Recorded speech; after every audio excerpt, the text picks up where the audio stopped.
This is how we chill from 93 till. What's up, Desmond? What a lovely smile. What a day. What a lovely day. Hope you're having a good one so far.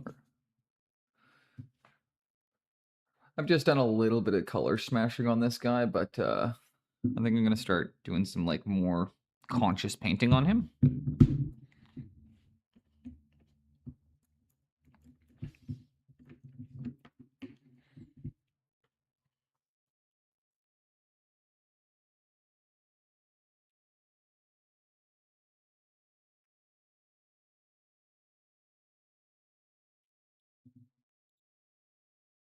I'm kind of tempted to try something out here. Insert meme. Damn, that smile.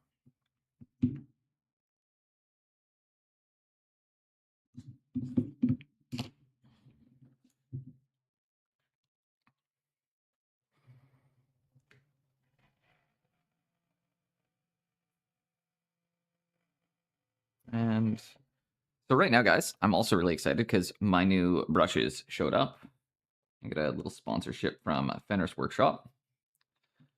Fucking love them and everything they do. So I'm very happy to be doing work with them. I'm very grateful that they wanted me to test one of their products out.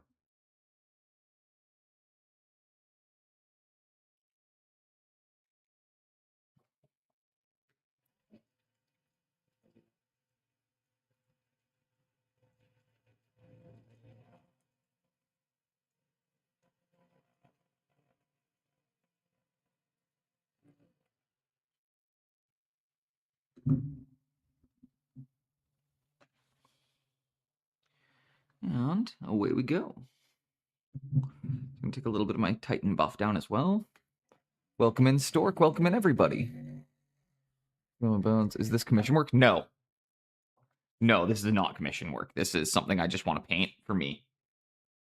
So this is going to go... This is going to be pretty great, Desmond. You are absolutely correct. This is... I don't really do commission busts. I mean, if somebody wanted me to commission or wanted to commission a bust from me, I'd gladly do it, but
I'm gonna try and, because of the price or the time.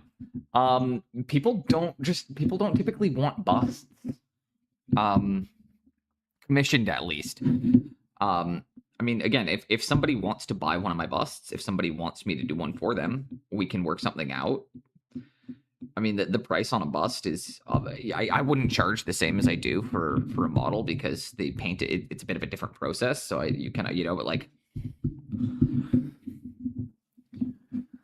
the goblin I could probably sell for, I don't know.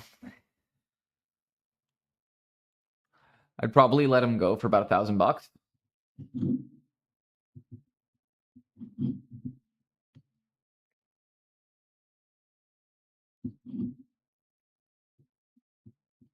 But I'm also being clear, like, I wouldn't let a lot of these go very cheap.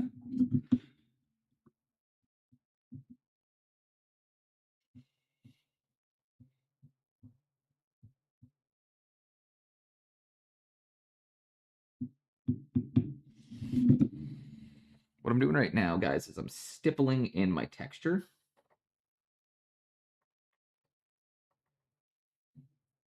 So I'm using kind of a dry brush right now. I mean, yeah, that model, I've already spent 30 hours on it. I'm probably gonna hit about that model's gonna take me 200 to finish. At that point, you're paying like $4 an hour for my time. $5 an hour for my time. It's really not that bad when I'm selling a bust. I'm doing a Tau Twin suit thingy as a commission. It is quite strange.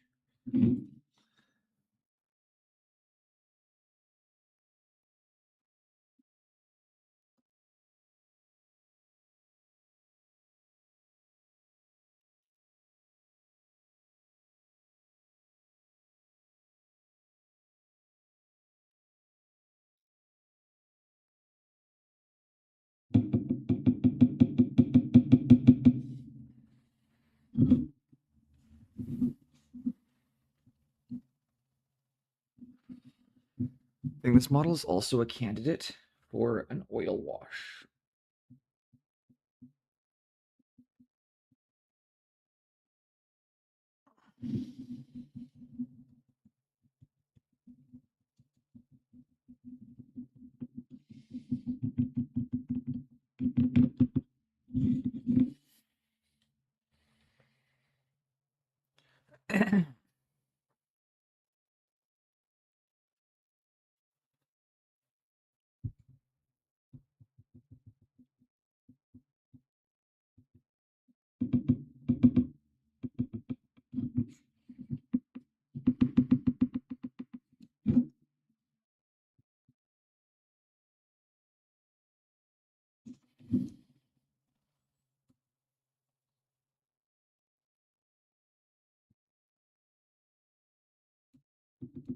Okay, I like that a lot, actually.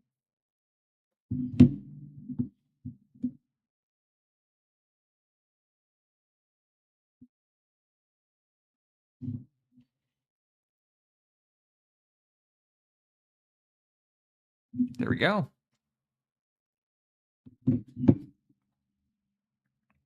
Clean that out.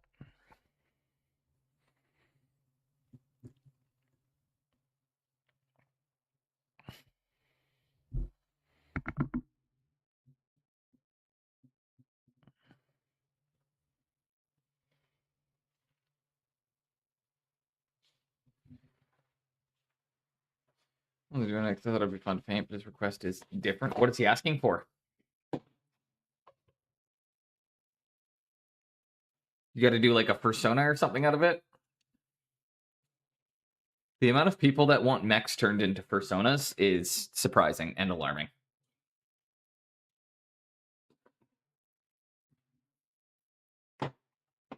So, wall of text incoming. I appreciate the heads up on that. I will probably not read it all out loud, but I will do a quick skim of it. Have a good one, Desmond. Hope you have a good day. Thank you for popping in. Thanks for the lurk. Thanks for the visits.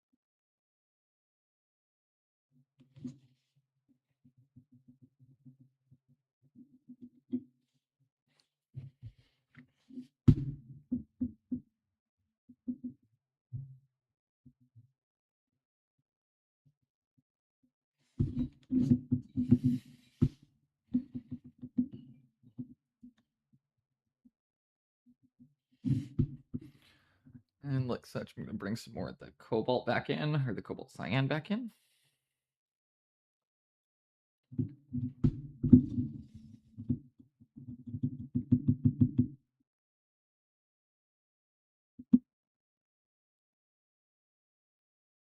Hell yeah, fuck yeah. Hell yeah, fuck yeah, indeed, Marquis.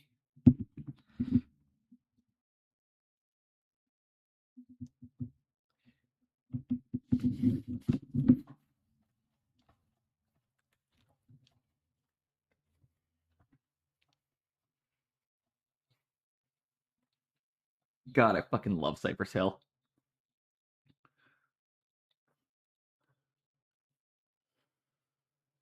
When the shit goes down, you better be ready. Two flat with one edge highlight. He's like good, but without the edge highlight, he wants one no shade flats. Okay. He understands how terrible that's going to look. You know what, Stork? You tried. You tried to show him. He asked for something specific. What I'm going to say, do you have an airbrush?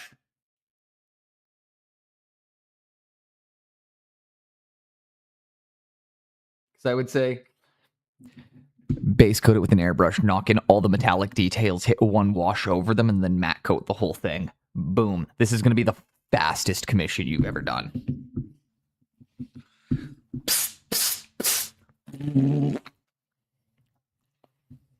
Only run the wash over the metallic details. But beyond that, any of the armor paneling, if he wants them left flat, leave them flat. But I would say at the end of it, if that's something where you like really don't like the result, just straight up tell him, do not credit this to me. You know, there's nothing wrong with telling a client that you don't want something in your portfolio because you do not feel it's reflective of your work. And that's also when you can kind of tell them, it's like, hey, so next time, like, if this is the kind of commissions you want, unless they're paying you the right dollar value for it, you can just kind of tell them that it's like, you know, nah, I wouldn't.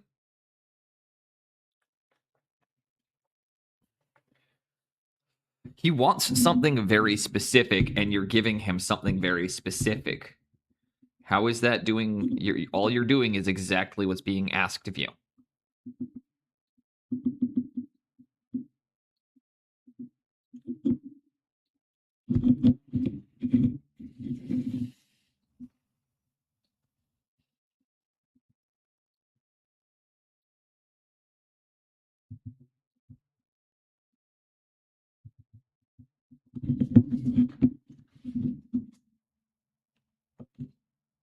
What's up, Nemesis? How you doing today?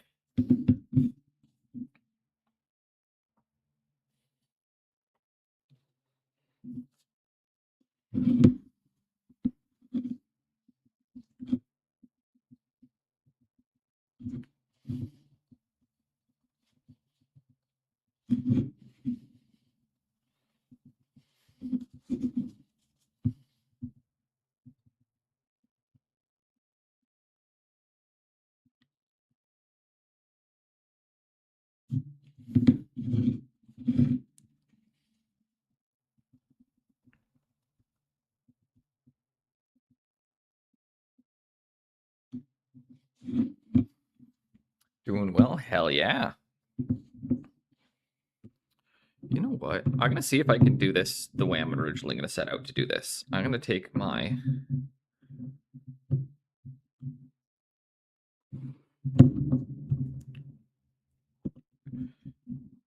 And what else do I need? I need... So for those of you that don't know, this whole thing is being painted with 7 paints. So I've only picked out 7 colors total, including a black and a white.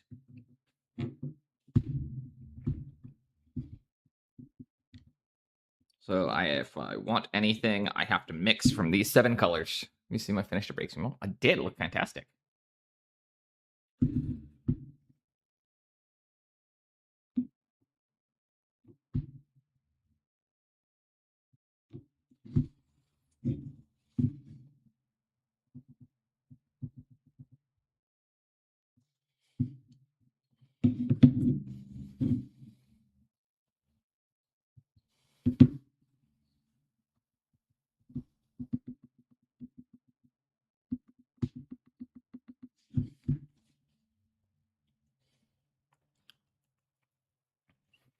You're back about the graphics job? I have not yet. But I'm not too worried.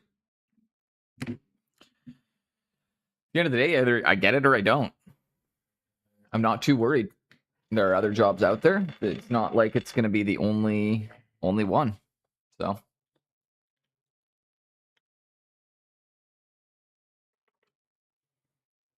But we are still looking at finding some part-time work. That is still a thing. Because I would like to ensure that I get to SMC, and the only way I can make sure that happens at this point is if I find work.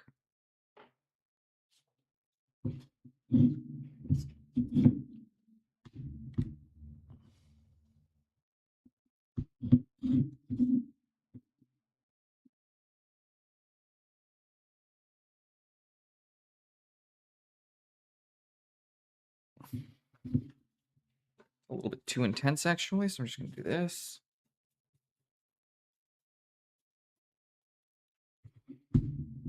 Now, that's better.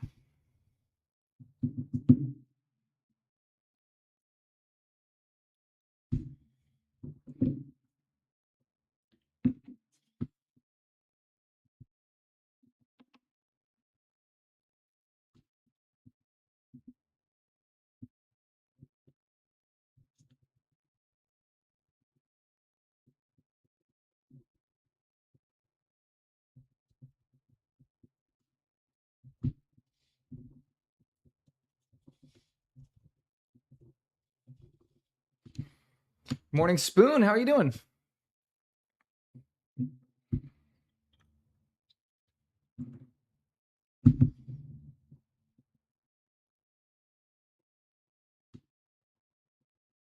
What goes on?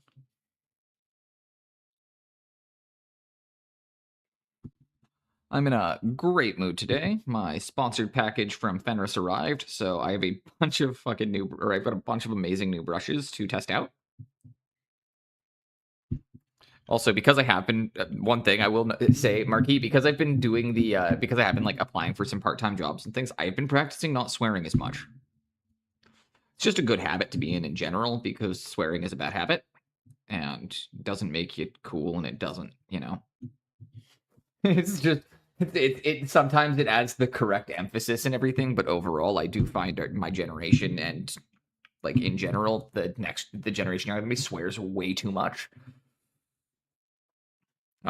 So I'd like to, for myself at least, especially because I've been going into interviews and things, it's fine, there I personally, and I say this as somebody who's also guilty of it, but I don't want to be guilty of it, so I'm trying to be a bit better about it.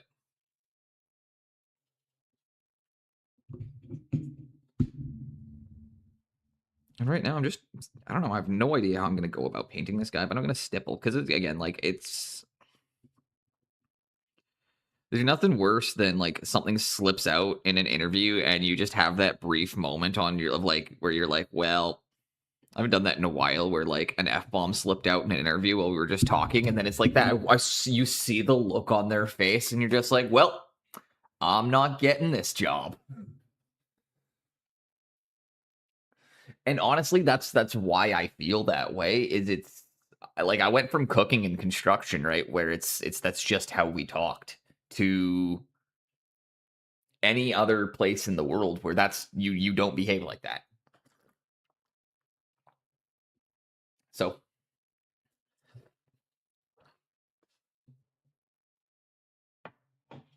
I'm practicing a little bit more moderated speech, not in the sense of like when I first started streaming, because I don't know if you guys know, the first 3 months I was on Twitch, this is even before I met you, Spoon.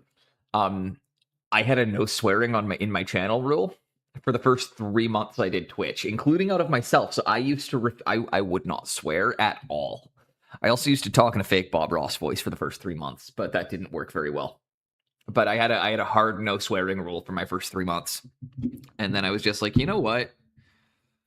I think it was my community manager who knows me in real life. They're just like, like, I understand that you're trying to do these things, but they're like, you should just be a little more genuine to yourself, and I think you'll be a little more successful.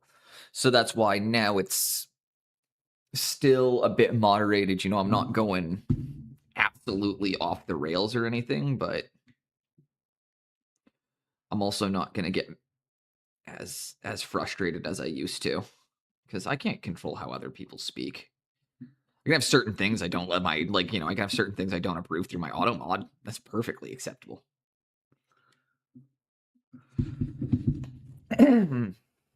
So I'm really liking how the blue is turning out. Jefferson Fisher. I have not.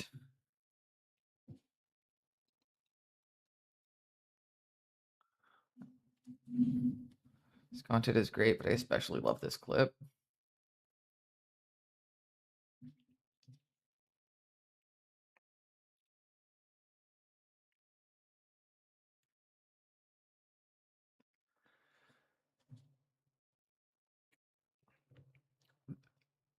Honestly, I'm not, even without watching the whole clip, just that initial statement is 100% correct. And that's exactly why I'm saying it, is that he's hitting the exact point I'm trying to make there, which is you sprinkle the odd cuss word in.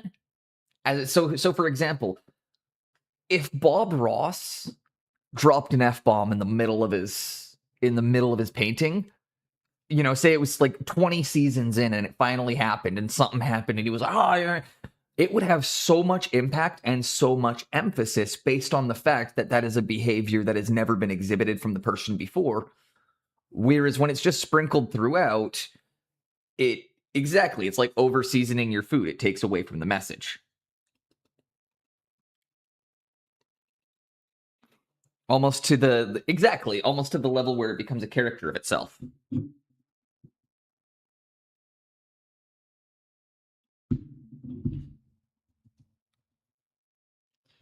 Okay. Next up, we're going to go into, I'm going to add some of my Quin Magenta, the palette here. And we're going to keep stippling.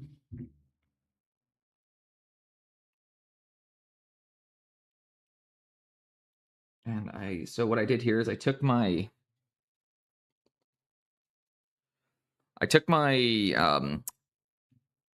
cobalt teal, and I just pulled a little bit of Quin Magenta into this. So I can start. Yeah, that's nice.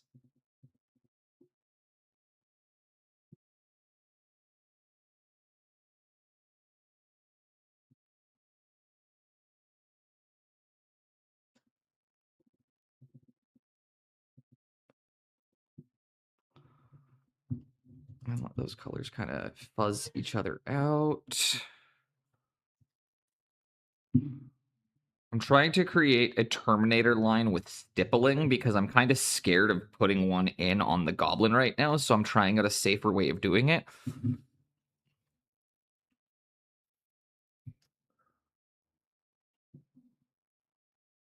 Have you heard me say? My last conversation, I don't remember. She asked me, I was teaching her a lesson, and I was like, "Have you ever heard me say?" And her mouth dropped, and I said, "Not until now." Do you think you would have had the same reaction if you heard? Right? It's about teaching. It's about the impact of language too, right? Like it's not my point, and I think the point you're making too here is that it's like there's nothing inherently bad or wrong with swearing. It's that if it's overused, it loses its impact, and it's supposed to have impact.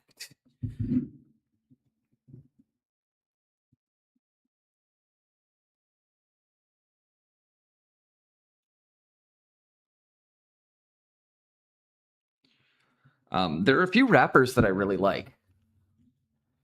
There are like there's one rapper that I really like, Prevail. One of his key things and one of the big things in his music is that he's actually talking. He's a Canadian rapper. He's from Vancouver, but he's talked about the fact that swearing is too easy,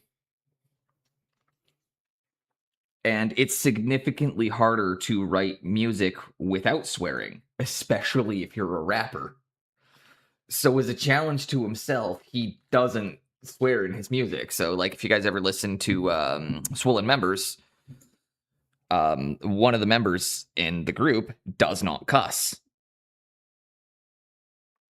which I think is really cool because again, like from a hip hop perspective, it's surprising. It's lazy language, but it's surprisingly hard to when you don't have filler words, which is essentially how he described it. He's learning to write and have impact and how to say all the same things without having to use filler language. And I also think that's kind of the difference between what makes a person sound very articulate and what makes a person sound like they're just kind of rambling is the welcome in Helgret. I've got a few people in now, so I'm going to start my shout outs. Starting with the first one was Nemesis.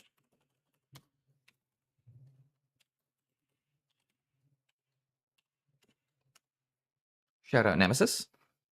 They are rad. They come around all the time. They paint, they stream, they play games. But learning to speak without filler in your language is what makes a person sound articulate, if you ask me.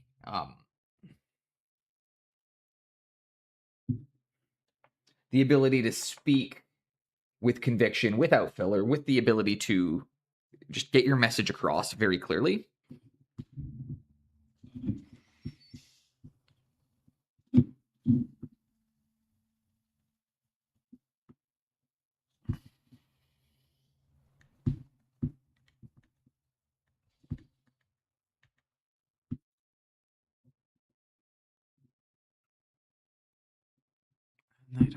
I need a bit more of that magenta in there.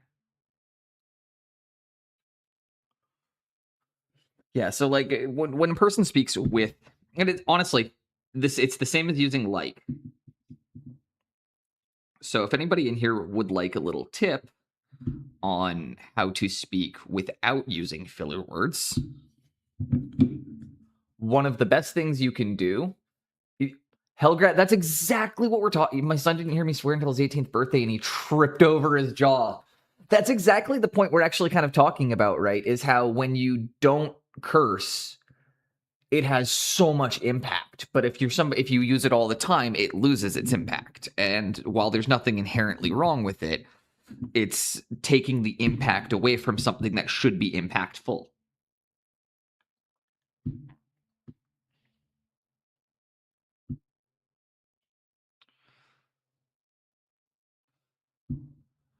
I have this one friend who does the whole like super bubbly persona anytime she is around anybody who isn't like her extremely, extremely close friends. I'm not going to say their name. I don't think they watch the stream. I know their husband is tuned in a couple of times, though. He'll know what I'm talking about in the very rare chance today is one of the days he's here. If so, also, your photography is incredible, and I love what you're doing with it. I still need to get you out to do some of my portfolio shots. Okay, so we're going back a step. So his wife is one of those people. She doesn't anyway.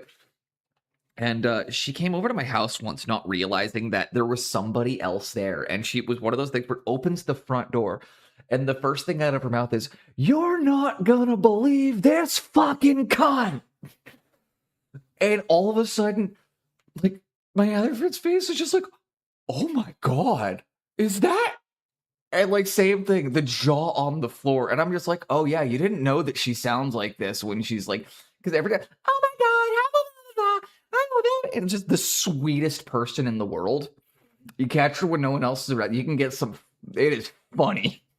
It is funny watching like how vulgar it can get when it's like they don't think they've got people that can see.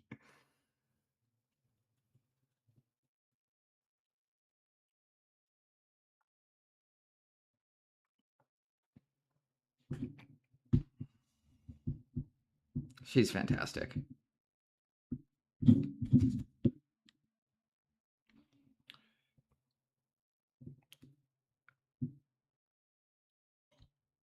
This model has so much nice texture, but I don't know how I want to play with that texture.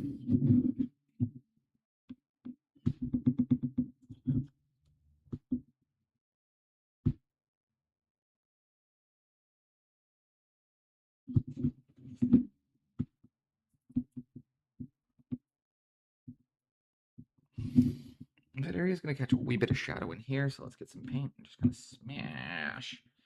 Smash. These are really nice stippling brushes. I know they were meant to be dry brushes, and they sent them to me to test for dry brushing, but I will say, and again, like my point is, I do. I'm just trying to do it less because I do recognize that it's not a great habit.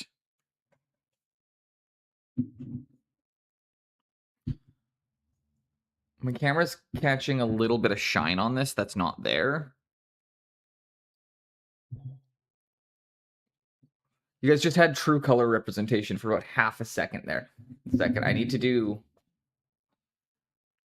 Try this. Painting camera properties. Let's try over configure video.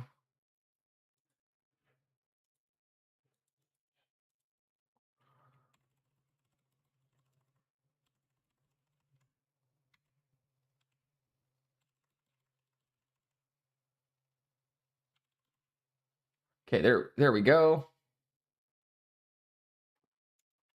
Now you guys are seeing how I see it.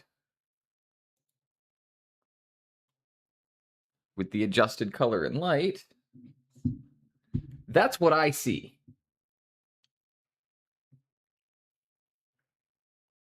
One second, actually, I should see if this makes a difference when I show you guys after. Grab his dick and twist it! Oh my god, dude, this is an MMA fight, dude! You too much. Twist that dick! Twist his dick! Twist his dick! The drug testing defense. Oh my god! Oh, dick twist! Oh, hell yeah. So yeah, no, this is you guys are getting true color representation right now. So you guys, nobody's seen this yet. This is what Astaroth actually looks like.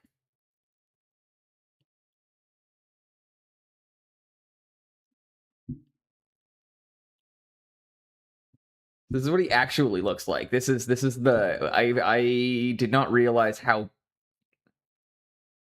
So your internet's completely fixed?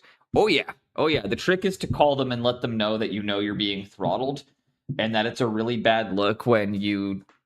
The trick is also when you tell them you're a streamer, add 2 zeros.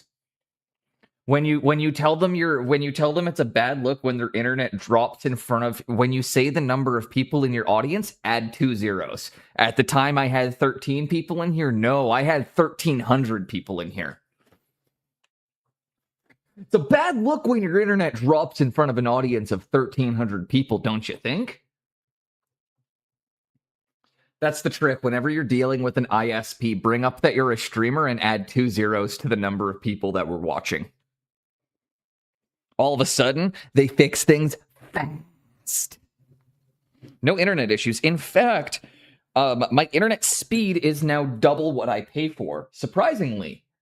I had no idea that was a thing, but yeah, they've actually now given me double the internet that I actually pay for. So now I have a 2.5 gigabit connection. I've tested it. I can pull 2.5 gigabits. But I'm only paying for 1 gigabit. So I guess my complaint was heard by the right people.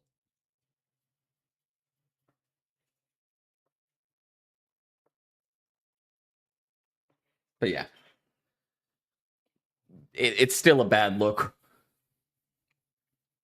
If you don't want to add 2 zeros, just add 1 zero. Add a 0.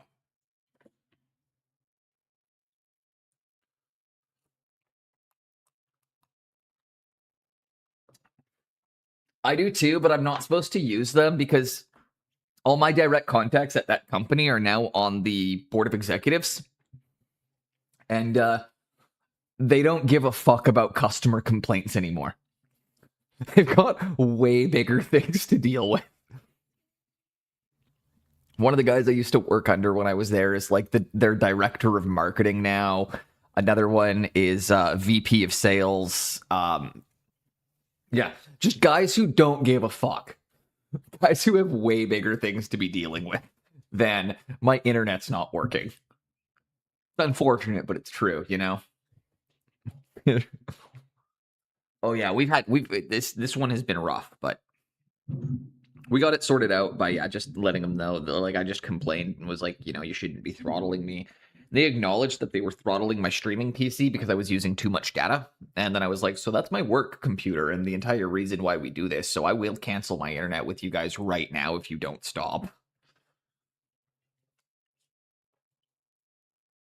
What's the point in paying for unlimited internet speed or unlimited data on your internet on top of a 1000 gigabit connection if you can't run OBS because you're using too much data?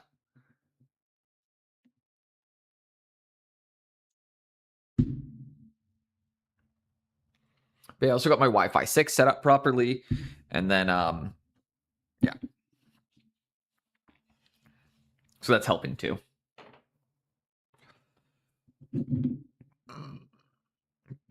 Ooh, 1 second. Also, so then I guess I could show off Goblin now too, that we've got the better lighting.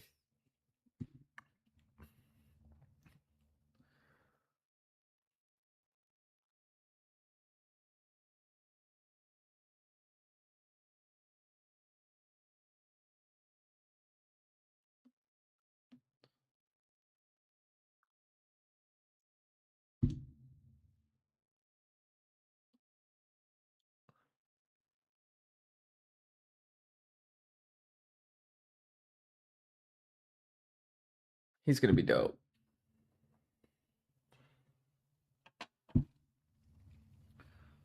But yeah, it's nice when you guys. I didn't realize how overlighted my color was there because this is.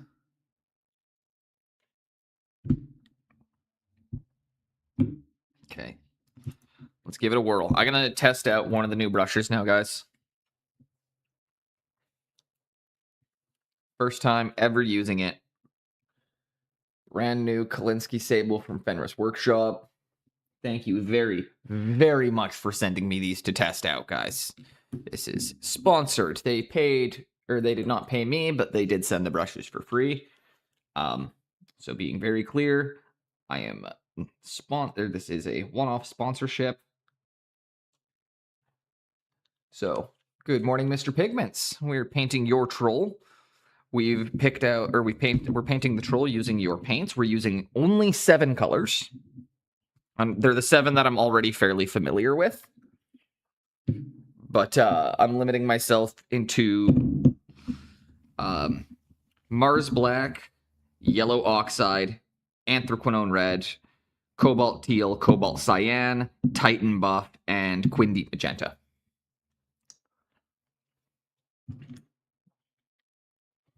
So we're using a bit of a limited palette on this one, which is going to be a lot of fun.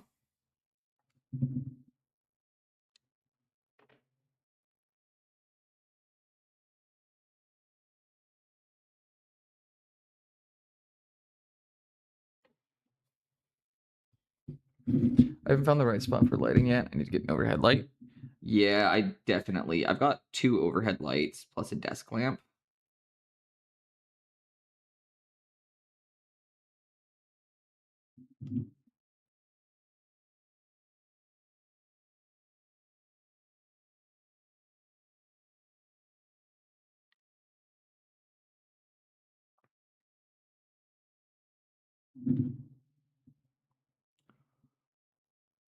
Such.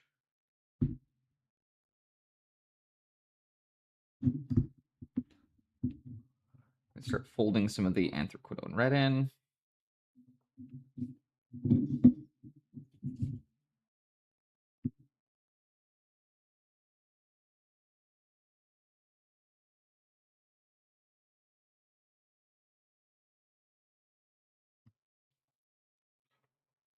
You know what? Let's just wet blend it a little bit.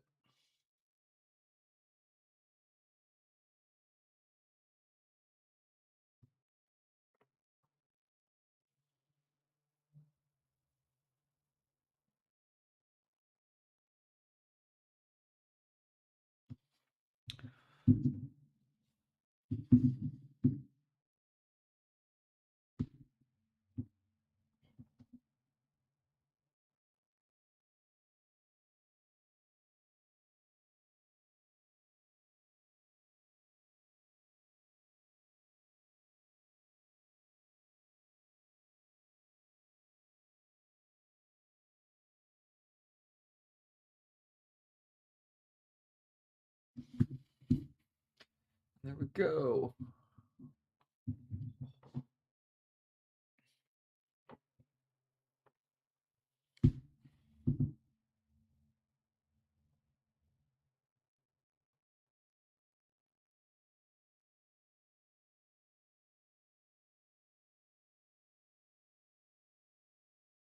And we're just going to fold that color in. God, that looks good.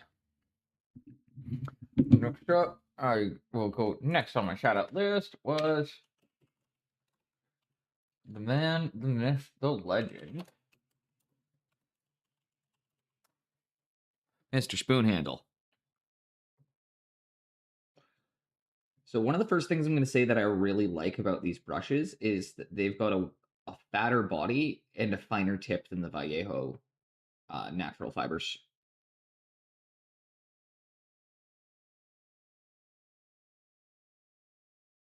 It's very easy to just like one of the things I'm finding with these. It's very easy to keep the paint out of the back of the brush because they're. But yeah, I just these are very comfortable. I mean, every brush is good on initial use, so I can't give them like a full endorsement or anything yet. But I'm very happy with the initial product. Can't like say again, like it is one of those. I can't be like, yeah, these are the best brushes ever because they might splay tomorrow.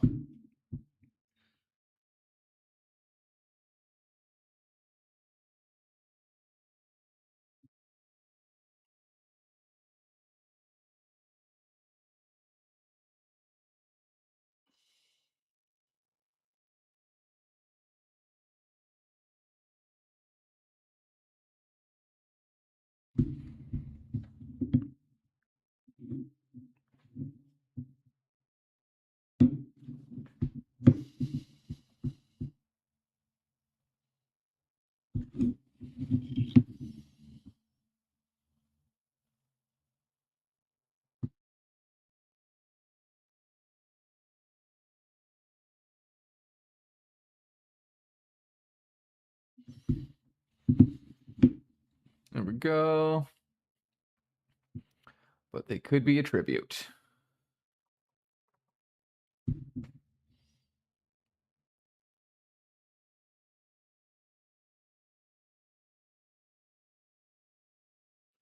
Yeah, so just to start, the initial thoughts on these is they're quite nice, but I've not used them anywhere near long enough to be like, yeah, these are X, Y, or Z.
such.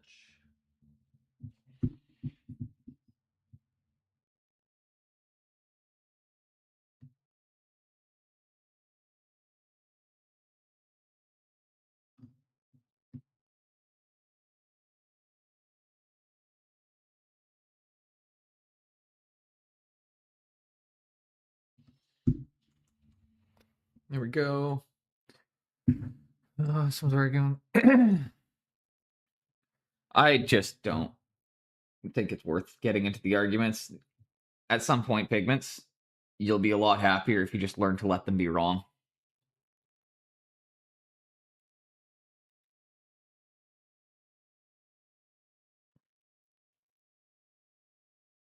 This is the hardest thing in life, is just accepting that sometimes it's easier to just let people be wrong.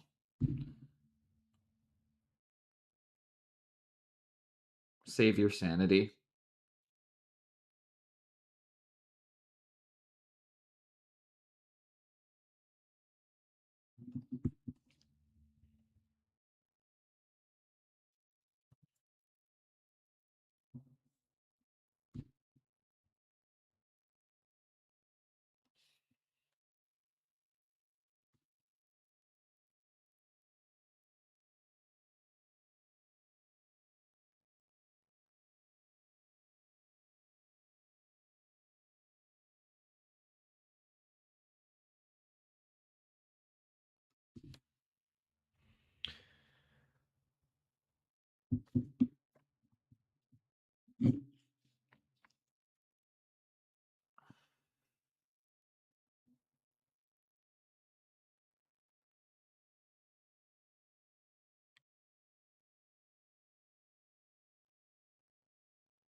Okay, that is eyeball there too.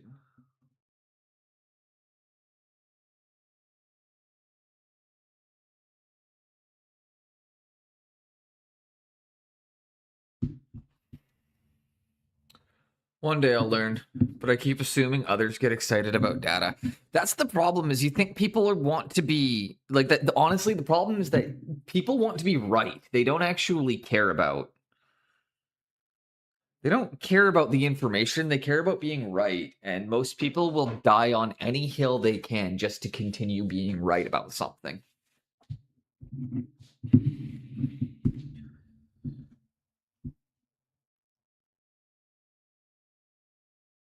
People will argue the sky is red if it is what suits their worldview and protects their core beliefs.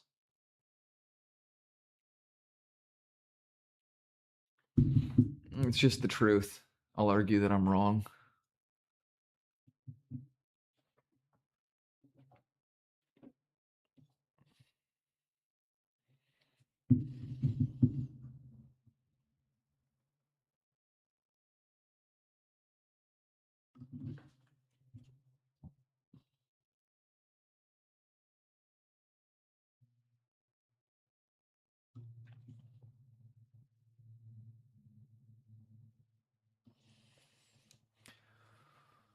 I love being proven wrong. That's absolutely true.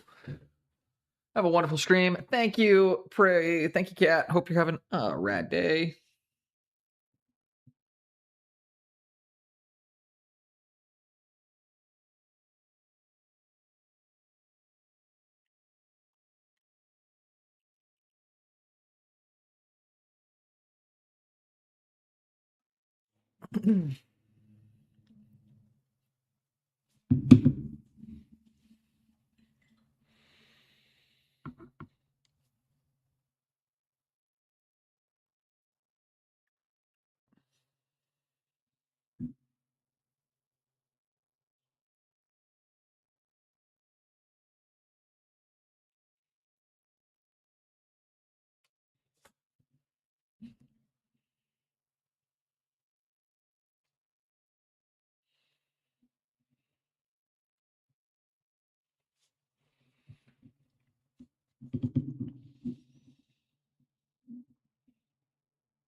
Like such, I'm just going to start. Currently betting a pool if Andersorn actually used blue pigments in his painting. I took the side that he did. If I lose, I have to wear a maid dress to the work. That's a pretty dangerous bet there, dude. I don't think there's any blue in the Zorn palette.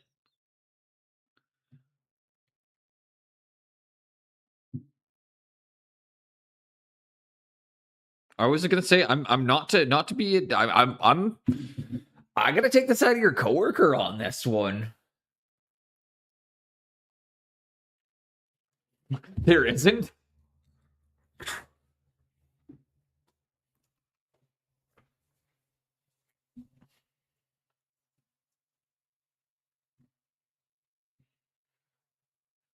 That's an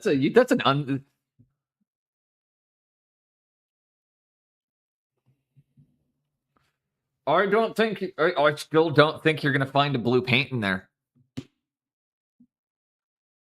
I mean, Zorn was known for his use of yellow. Like it was more than anything. It's so much yellow.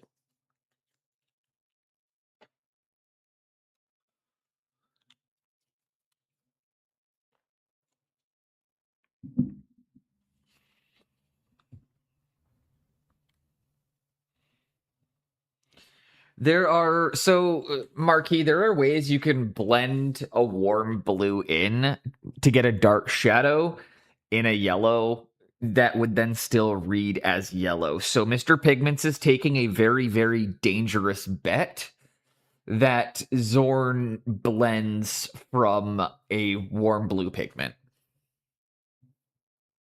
It's a dangerous one, but it is possible because of the way the shadows work and the way that he does get the browning of the shadows. They don't actually turn black when you look at Zorns, and the way they turn brown in the dark areas. That does signify that there could be use of blue in it. So I see where you're coming from on that one too, Mr. Pigments. This is me just for the fun of it trying to explain to everybody else in here why at a high level two people might end up taking the different stances on that one. Sorry, I thought you said you took the stance that he did use blue. Because I was like, that's a dangerous bet, but I could see where it could show up in some of his later work. But yeah, it's the early stuff was the 4-color.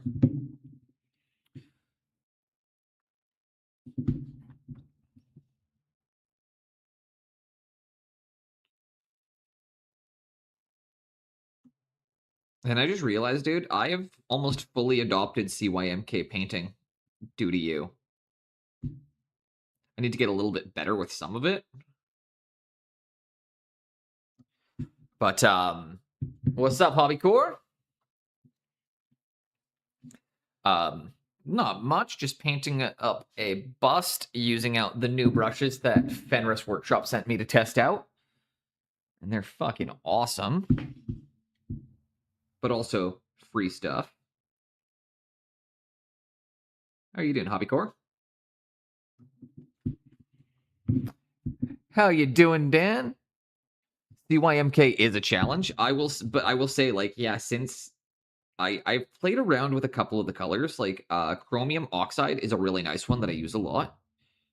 Or I found lots of uses for the chromium oxide. I haven't touched into the Perilyn green yet. I've used a little bit of the bismuth. The burnt sienna is nice. The azo brown is nice. The manganese brown was nice. I haven't used your titanium white yet. The phthalo blue green shade was the only one I'm a little bit not the most stoked on. I haven't used the quinantholone yellow. I haven't used your Pyrrole red yet, and I have not gotten to try out your transparent yellow oxide deep. So as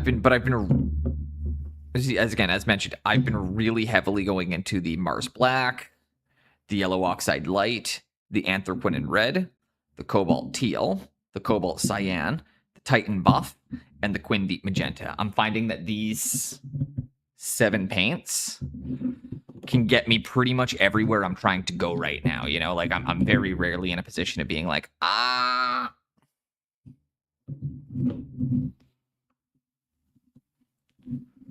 Finished my fucking army. Good on you. It's tournament ready. So you've got it up to a nice tabletop standard. Good for you, Dan. How does that feel? How does it feel to have a table and tournament ready army to go? Again. Yeah, this is why I was like trying to be like Astaroth was not reading correctly.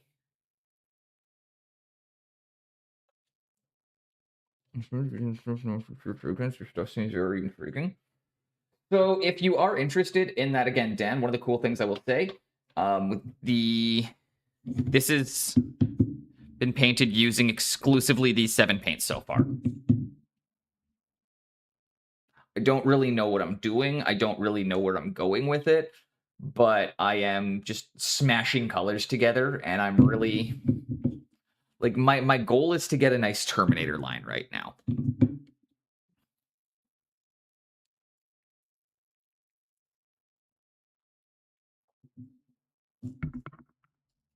And what I'm actually going to do now is I'm going to take my Mars Black. And let's do the... This is the part that scares me, because this is what everybody tells me I need to start doing. Let's start fuzzing shit out. Artists are on another level. Also, that was who was... Did I get Mr. Pigments? I got Nemesis, Spoon... Pigments, did I throw you a shout out yet? I think you were next on my list. If I can't shout you out, I didn't, so we'll know for sure in a second. Shout out Mr. Pigments. I had not yet. Sorry about that. Mr. Pigments, rad guy. We are using his line of paints for doing this, which he sent me a demo copy of, which I'm very grateful for. I love free shit. If you ever want me to review your stuff, guys, I'll gladly do it.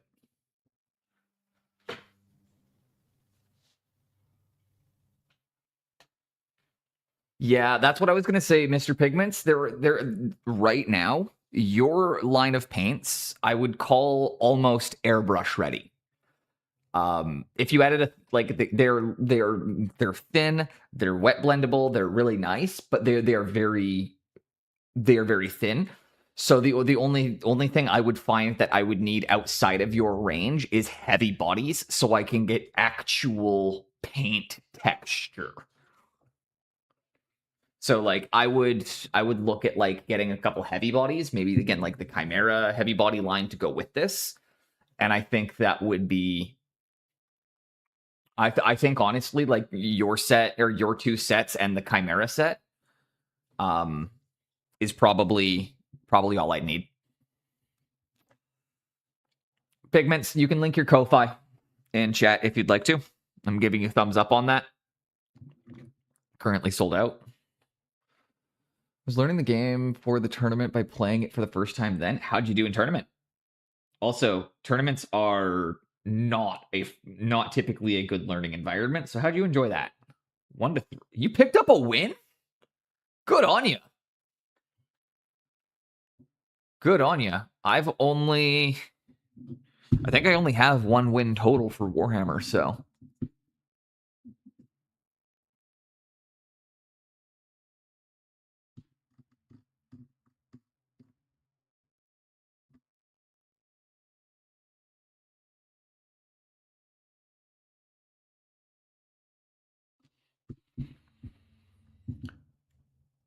All right, let's scare the shit out of myself and see if I can figure this out. So it's a black line that I will need to fuzz.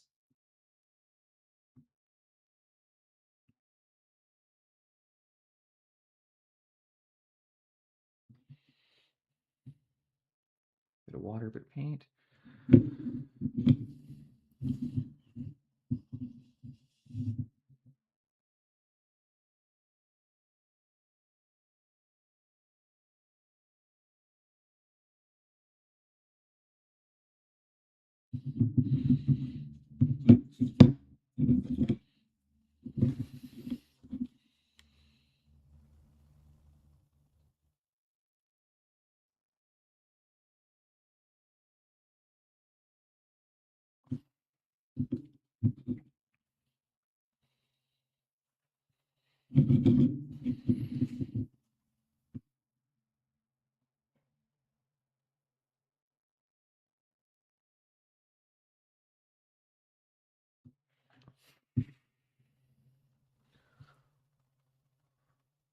This is scaring the shit out of me. One-page rules, Grimdark Future was easy to learn, and my opponents were kind enough to coach. One-page rules is my preferred system. I like movement trace. I don't like having it. Also, I don't like the moving of individual units. Yeah, I think one-page rules is the superior system. I know not everybody's going to agree with that, but that's how I feel.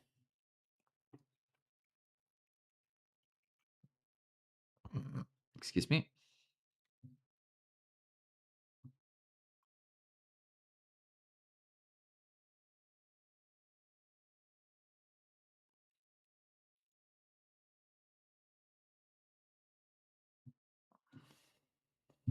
There we go.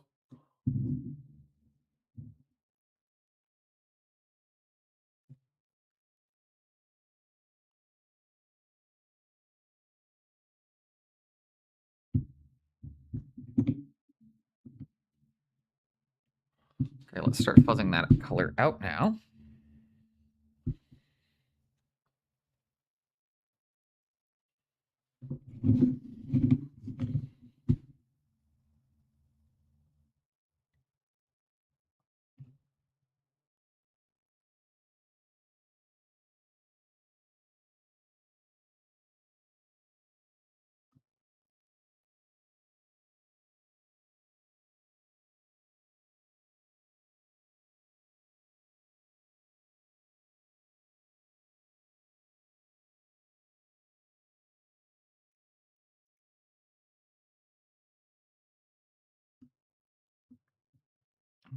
Such. Fuzzing that color out a bit.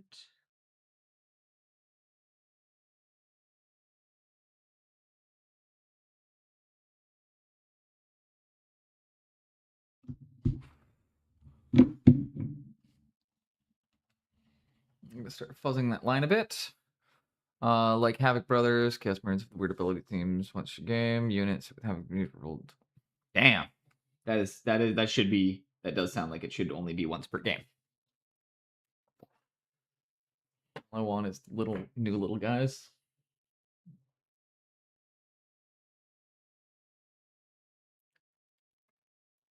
How drastic will the game change in 11th? I heard it's fast attack and assault heavy. I like Votan quite a bit. When he says new little guys, I'm pretty sure he just means models in general, though.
There we go. Fuzz the lines a little bit more. Oh, I meant the new squig. The guy was great. If we get more drones, drone squigs, something for all the armies, it'll be cool. Like, who doesn't want a couple of good boys? Dude, I love the squig models. I painted up a bunch of squig hoppas. I got to paint up 20 of them, and it was a lot of fun. So you don't got to convince me that painting squigs is an absolute blast.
Be right back. No worries. One of the friends at Adepticon got an old hammer squig for $20. Usually sells for 3 times that. I got to paint up quite a few of the old world things recently. I get like I love that one of my clients loves old world because he has a lot of rare models that I would never get to touch otherwise. You know, like lots of Forge World stuff, there's lots of cool shit.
And a bit more of that purple in the brush.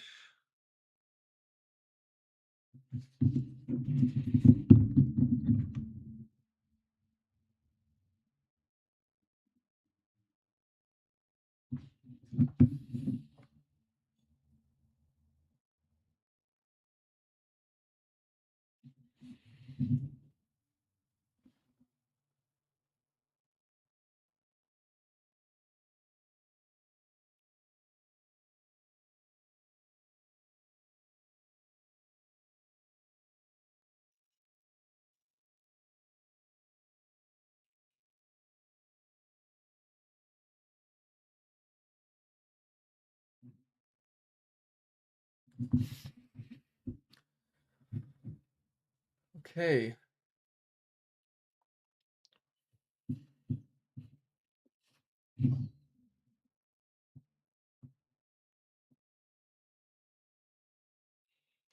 Carefully sweeping that across.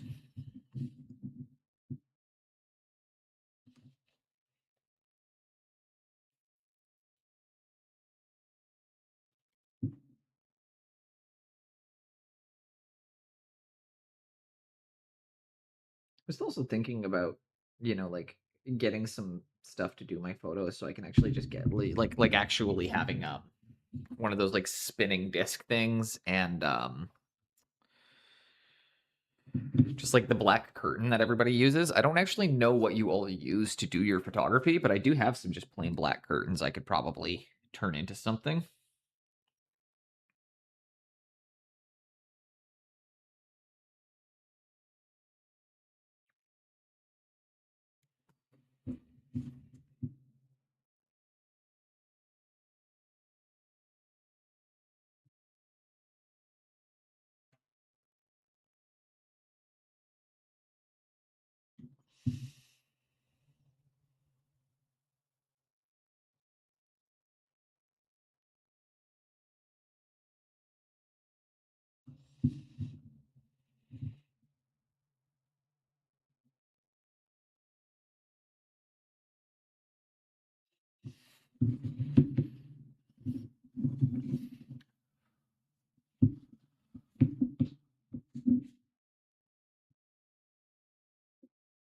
Pascal, how are you doing? Welcome in, welcome in. I got played with my lighting a bit. Pretty okay. That's what I like to hear. Throw a quick shout out for you there. Funny, I assume everybody in here knows Pascal, but if you don't, you're missing out.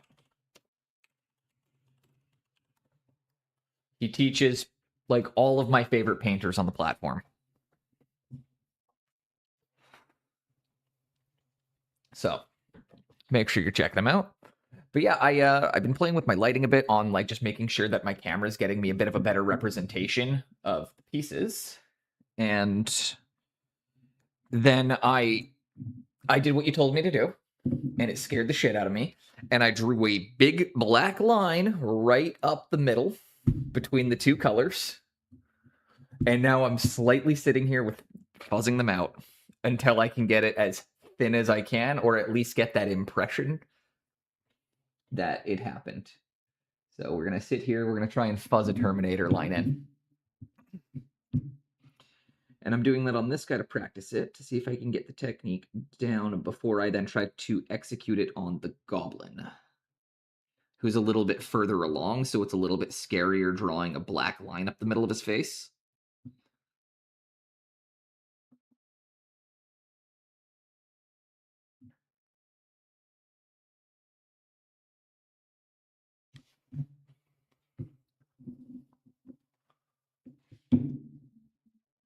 And I'm not sure if is that coming through? Is that reading as too black, or I can't tell.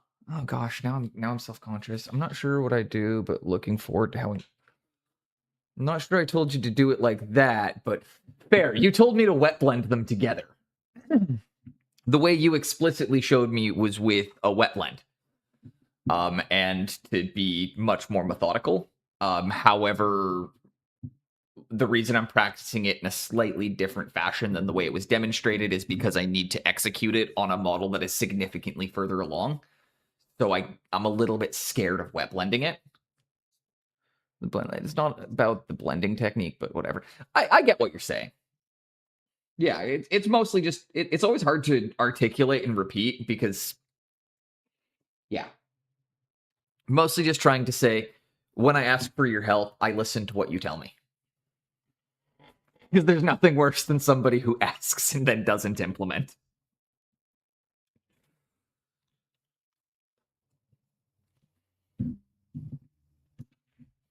The only thing that makes me frustrated is people who ask for help and then don't take the advice. I think every teacher feels they're like anybody who teaches gets that, but I know enough of those. We call them assholes.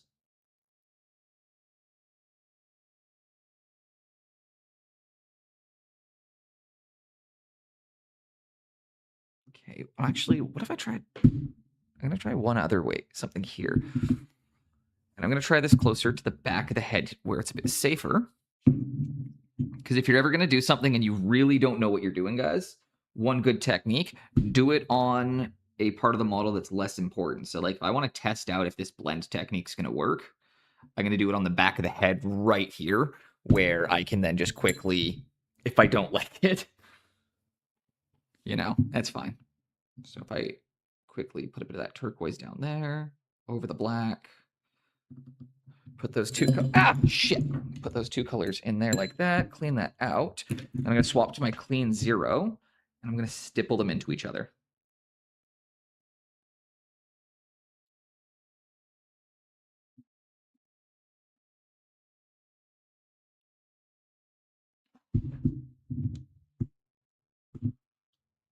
That works pretty well, actually. Holy shit. Okay. Let's try that again over here to see if I can make this work a bit better by moving a bit faster. Or maybe doing it as a 2-brush blend, or using three brush, or bringing a 3rd brush into this. Because I'm already doing it as a 2-brush technique right now.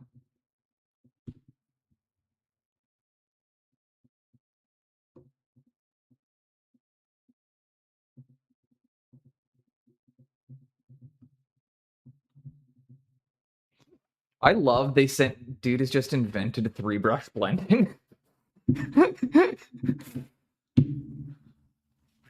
Honestly, when Fenris sent me the dry brushes, I was a little bit like, I didn't know how to first tell them that wet on wet on wet, right? I didn't know how to tell, actually, well, it's 2 wet and a dry. I'm using just because they sent me dry brushes, right? I was like, well, I don't really know what I'm going to use them for because I don't do a lot of dry brushing. And so I've just been using them as stippling brushes instead because they have these really nice flat tips, and they sent me this like really nice small one. So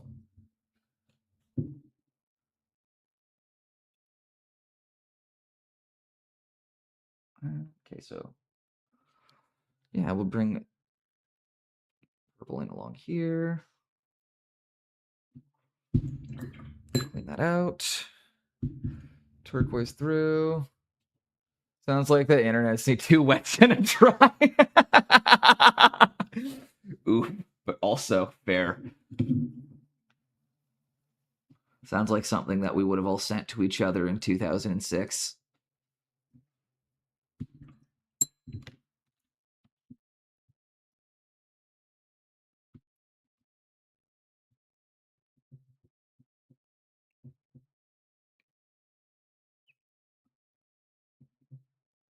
Stipple it out. I can't believe this is working. I kind of can, but I'm still a little bit surprised because it's really fuzzing that line in a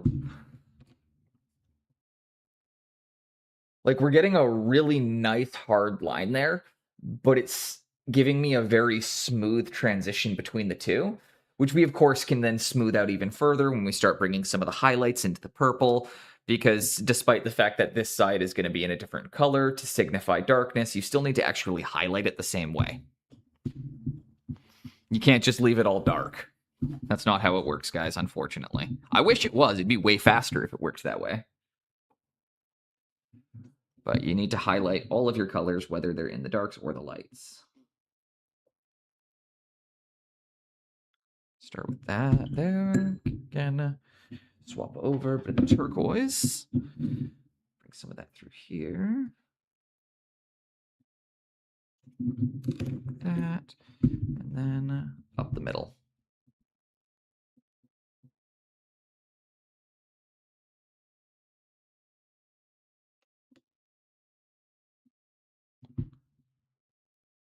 Yeah, this is a funny one because I really didn't think I'd have a use for this brush. Pascal, I'm not sure if you've ever done like brush reviews or anything before or anything like that when they do your, if you're getting like review copies of stuff. They sent me 3 Kolinskis and 2 dry brushes, which I'm stoked for because 3 new Kolinskis. Who doesn't want 3 new Kolinsky brushes? Who says no to 3 Kolinskis for free? But they also included a couple of these dry brushes. And that's kind of the part that's surprising me a little bit more is how much use I'm finding for these.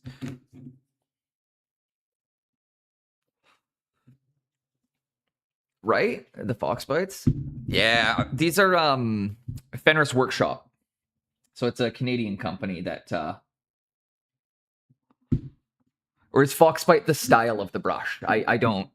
I'm not sure. I'd have to ask because yeah, this is a new line of brushes that just came out in Canada. Because it's really hard. Oh, the brand? Okay, yeah, no, these ones are Fenris Workshop.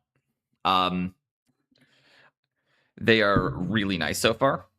But it's really hard. It's really hard to get Kolinsky Sable in Canada. So that's what I'm gonna preface this with. So the only brushes I've ever been able to really I had an old Windsor 7 and I loved it and I got like 8 good years out of it. And then it kicked the bucket because you know what? 8 years out of one brush. We salute you. That's you get a 21 gun salute. If I get 8 years out of a paintbrush, that is you're getting a full-blown military funeral for that. But these ones they're quite nice. They've got a nice body to them. But it is also just a fact that it's such a hard product to get in the country that I'm quite happy that there's now a Canadian company that is producing something accessible.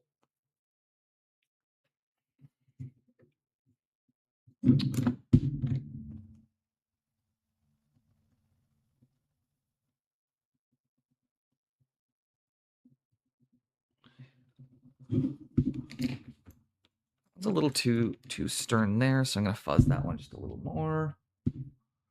Ginger gets decades out of a brush. The secret is not using it.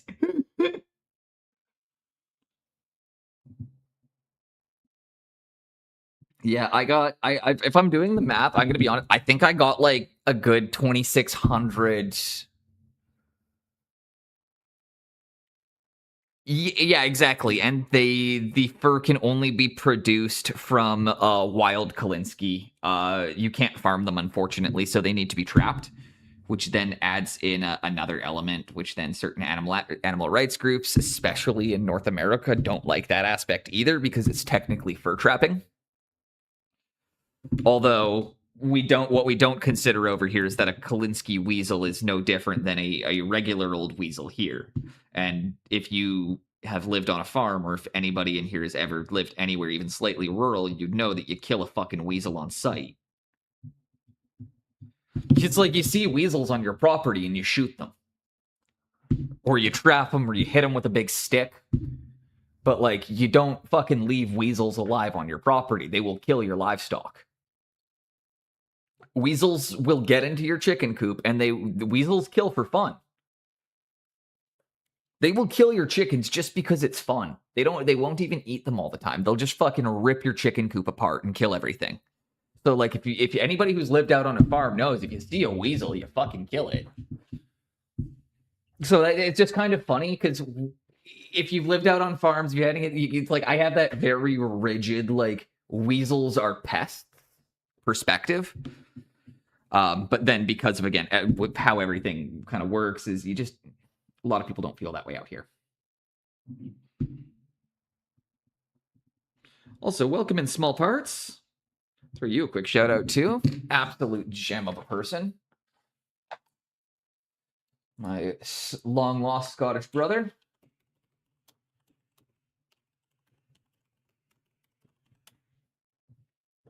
Went out for a pack of smokes 20 years ago, just came back.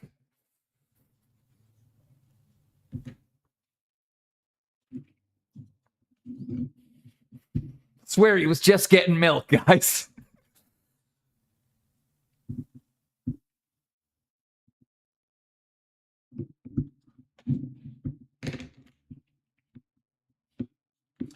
Okay, let's take a little bit of that cyan now.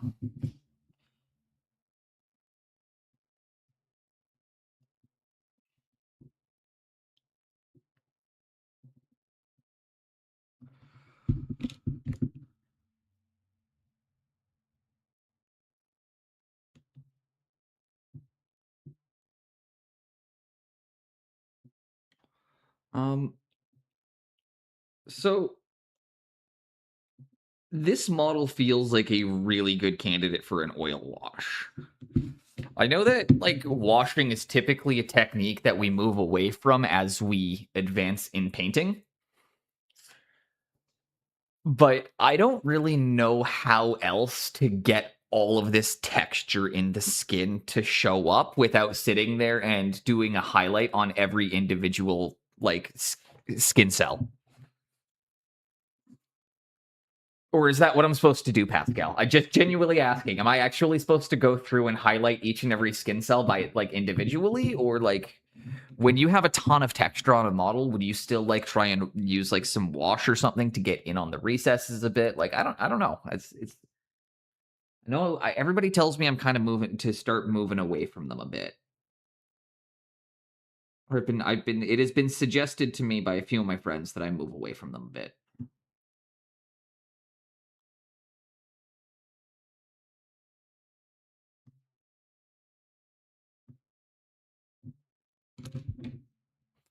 Defo in each individual skin cell. Copy.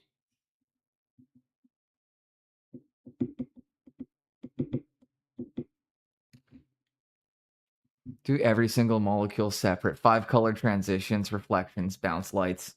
Copy. I'm gonna. Excellent. I'm coming home with. I'm getting a medal this year.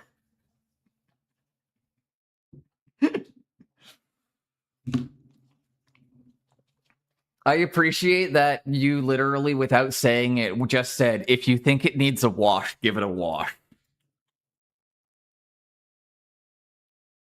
It's kind of like when I had that, like, you can't draw with mechanical pencils moments, and everyone's like, but yes, you can. And then I was like, wait, yes, you can?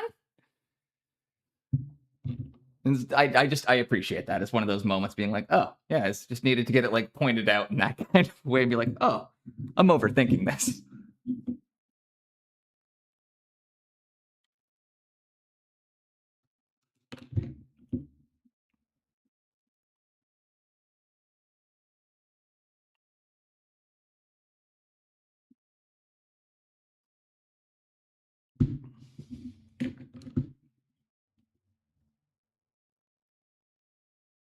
Man, why have I never really utilized two-brush blending before now?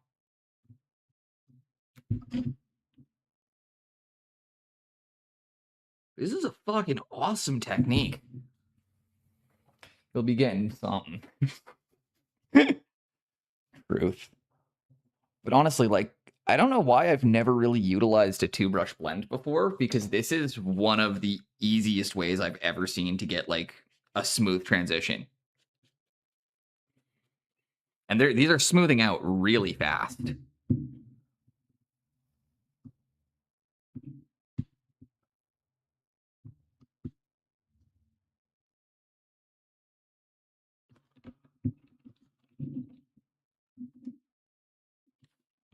All I'm doing is just where I think it needs a little bit of it, I put some cyan down. I'm just putting some of the cyan down.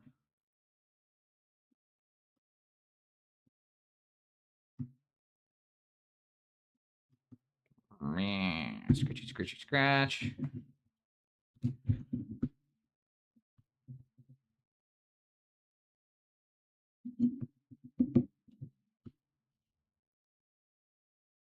Such.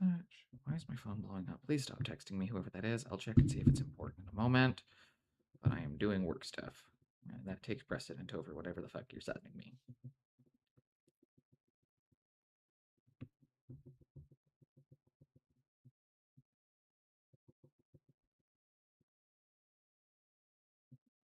I don't like that. That needs some more turquoise in there.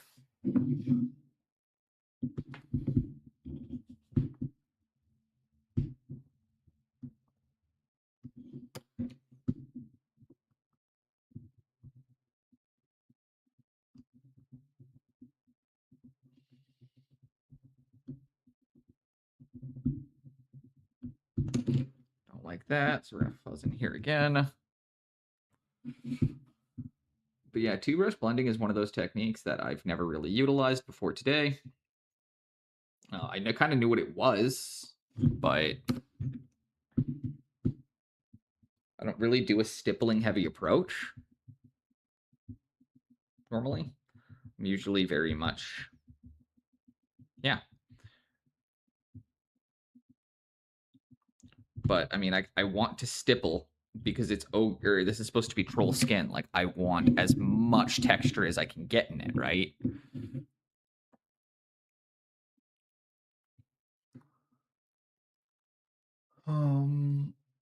That color I don't like. I need something. I need a lighter. I need a lighter color without going that light.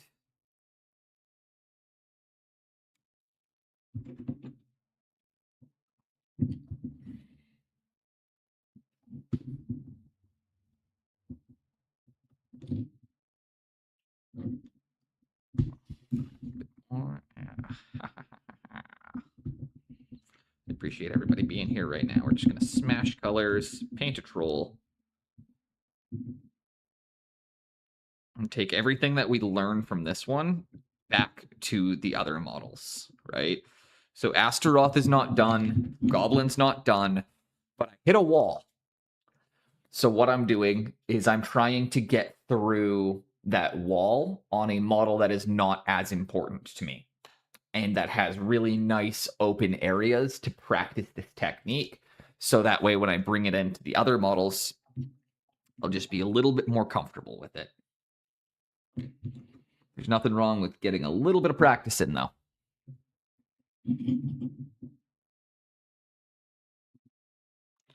Who knows? Maybe the troll ends up being the model I'm the most proud of at the end. It really doesn't matter to me, though, as long as I just have some really amazing busts and I learn from this, because that's really the big thing, is I want to learn. I want to come out of these busts feeling like I'm a better painter.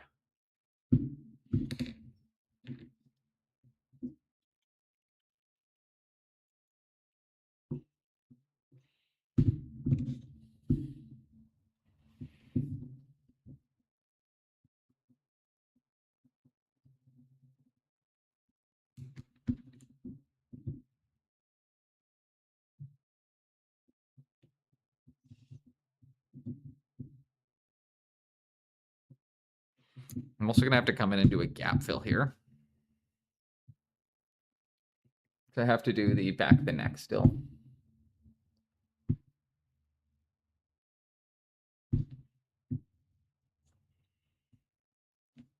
There we go. Oh, I gotta get the paper towel. That's causing light. There we go. It's like trying to be like, why is this causing so much issues? And it's like, why I have something white on the screen?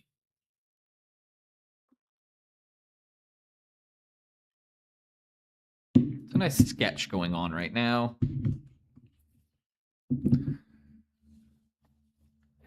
Like, now that I've got the better lighting, we come back and we look at the goblin here. The biggest issue is that I have too much light catching on the tip of the nose here. What I need to do is bring in something like this. You know what? I'm just going to go for something here really. Fuck it.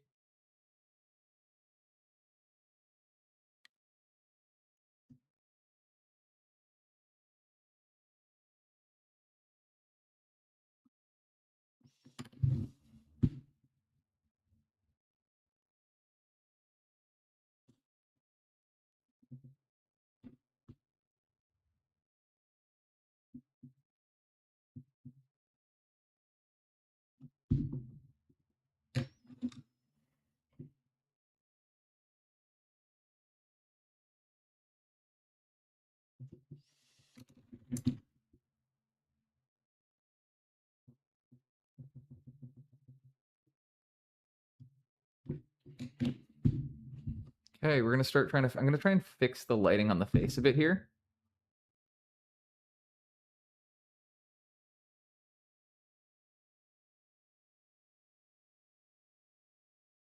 There we go.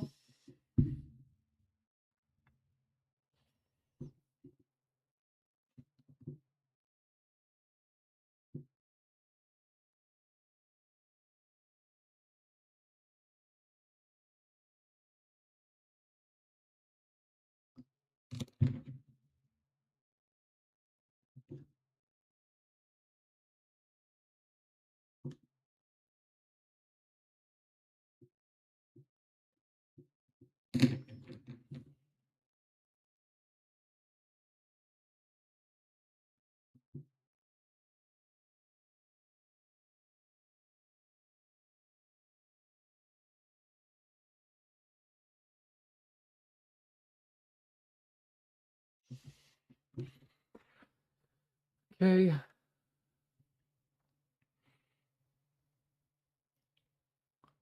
Wow. Yeah, I see what you're saying. I definitely see what you were saying about getting the line in the face correct, though. Look what that does. Look what that does for this. That's fucking wonderful. As I said, I'm trying to work on swearing less, but this is the moment for it. This is one of those times where it's. Who said that? You did. That was one of the first things when I asked you about the goblin. You pointed out that one of the key elements of mistakes was that there was too much light bouncing off of the nose right here, and that I needed to. That was when we had the first conversation about the Terminator lines. And then after going in again, as I was saying, practicing it a bit on on the troll there, I thought someone just now said that, and I was wondering. No. I just try to talk out loud about these things.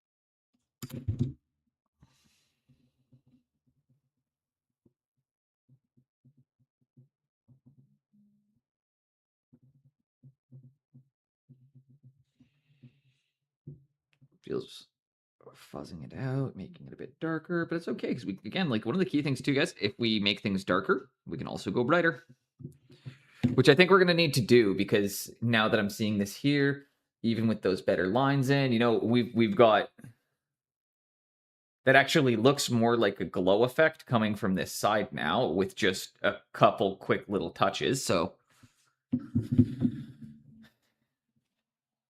just getting my mind blown right now.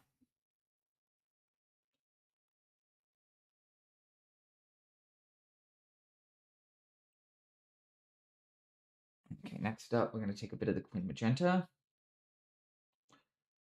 Tiny touch the Titan buff because I need to start making up a nice bit of thin Vellatura.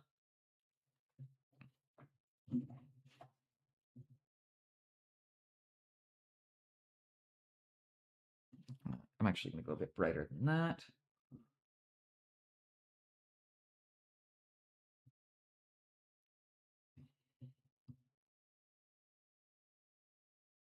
Nope, I want to go a bit brighter than that.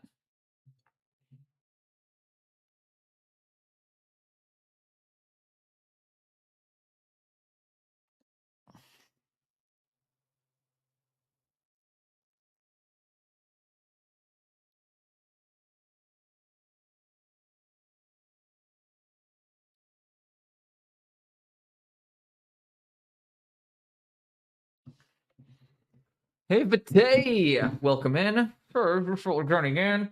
Fours, give me fours. Okay, I gotta go set up my. No worries, Pascal. I hope you have an amazing day. If anybody in here is not following Pascal again, make sure that you are. He is the absolute man. And we'll give a shout out for Vate as well. Welcome, Vate. Hope you're having a good day so far. I'm currently playing with and testing out some new brushes that I am been asked to do a review of, and I'm very happy with them so far.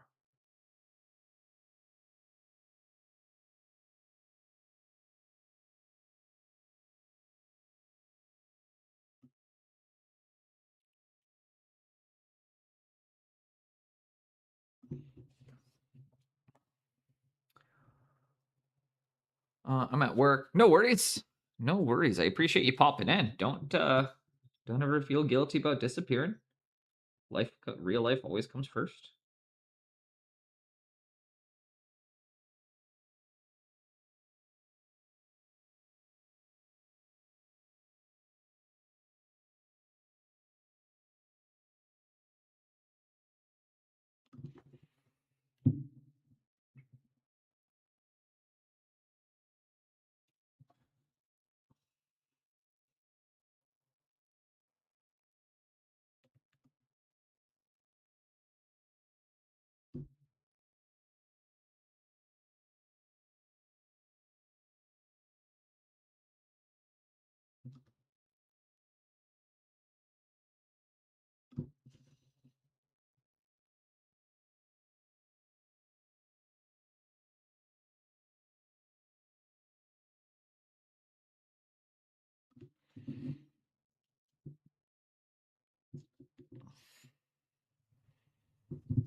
Here we go.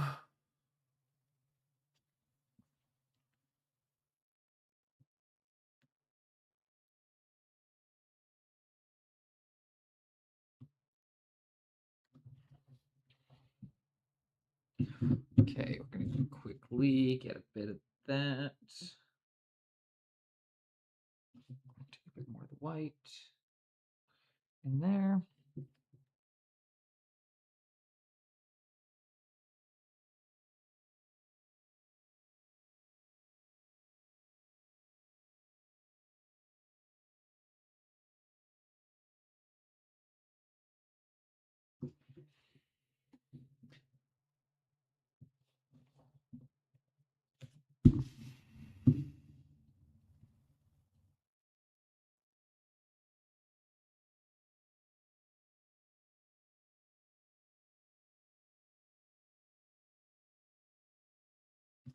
Grab another line like so. Yeah.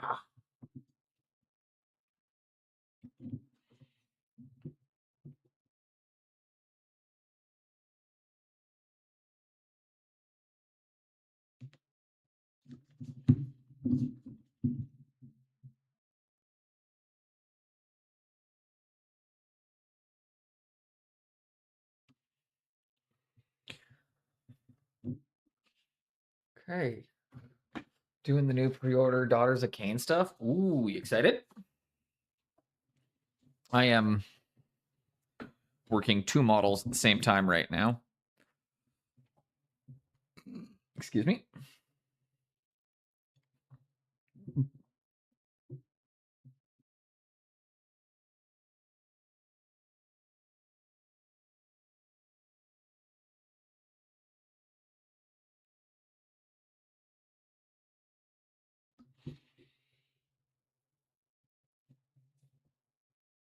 And like such, we're just bringing in some super bright areas now.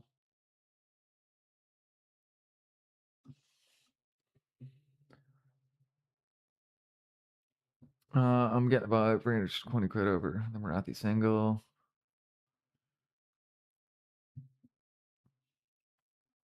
I like when the box sets actually make financial sense.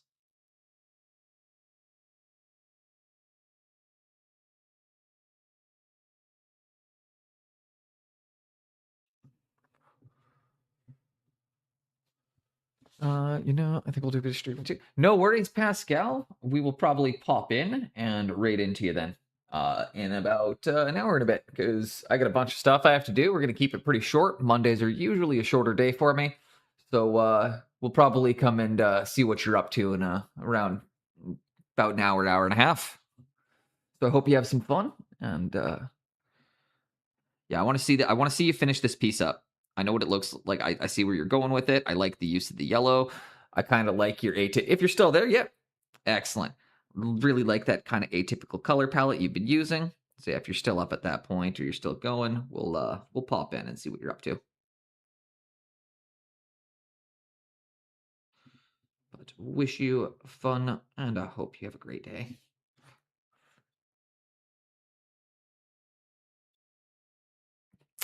Have a good one from you. And I'm also gonna pop you open for a lurk. Bringing a little bit of ivory air in the mouth.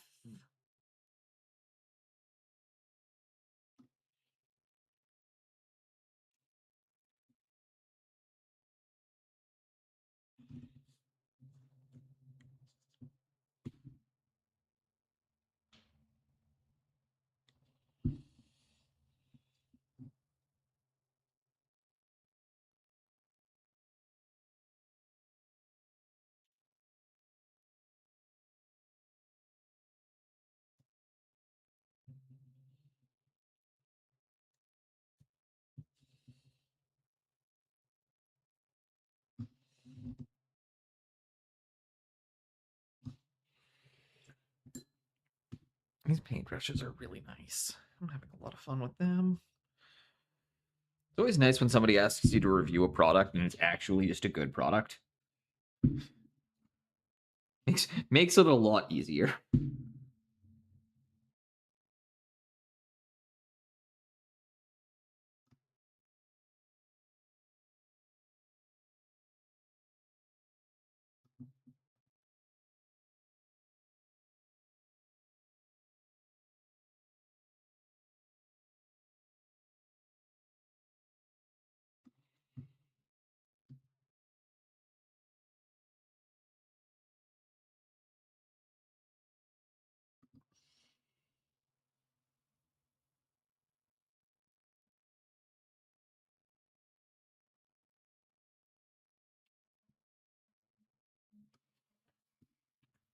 Now, I know it looks like I just over-highlighted the face a ton there. And as funny as I thought, occasionally GW does a decent thing. No worries. Oh, absolutely, it's funny. I just missed that comment. I'm super tunnel visioned right now because I struggle with being really entertaining when I'm bust painting because I'm not a bust painter. I'm doing Warhammer, like, edge highlighting, commission stuff. I can talk shit all day long. When I get into bust painting, I really do get a bit focused because it's not intuitive to me the same way that miniatures are. And, like, your intuitive level of knowledge... And it's the same, like, so, because I know you stream too, Vite, so you know exactly what I'm talking about when I say it's like, you know how when you're doing just, like, maybe a bit above tabletop, or, like, you know, even up to, like, heavy metal standard, where it's just, like, you know, the triple edge highlight kind of thing, like, it's really easy to be entertaining when you're doing, like, the Warhammer type, like, paint, or the Warhammer style paint jobs. But then same thing, like, I've seen your work too. You also do display pieces and busts and shit. So, like, you also know the flip side of it, of, like, you get into that and it's a lot harder to be entertaining when you're doing it, because it takes so much brain power until you are, like, really, really in it.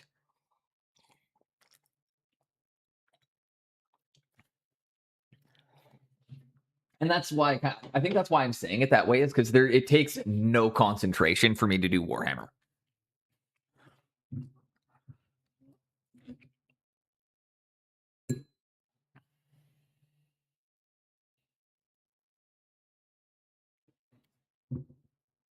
I'm coming in with a glaze of this, of Quinn Deep Magenta.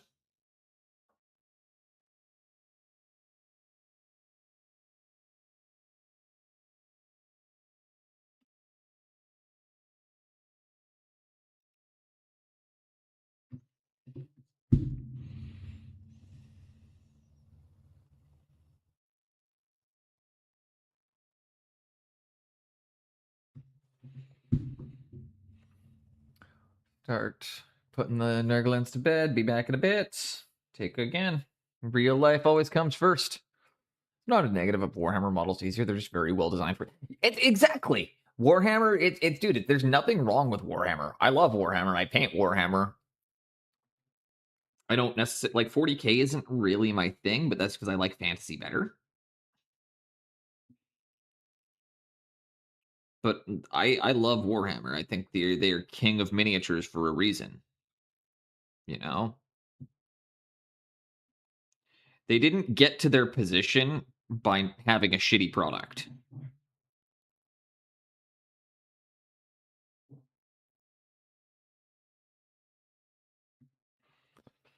It's like, at the end of the day, GW didn't become the powerhouse that they are through having a bad product. They made the best product on the market for a really long time, and then gradually kept increasing prices until now it's getting to the point where people are starting to feel like, it's like, is this still worth it? When there are now new companies coming out that are producing similar quality at a much lower cost, right?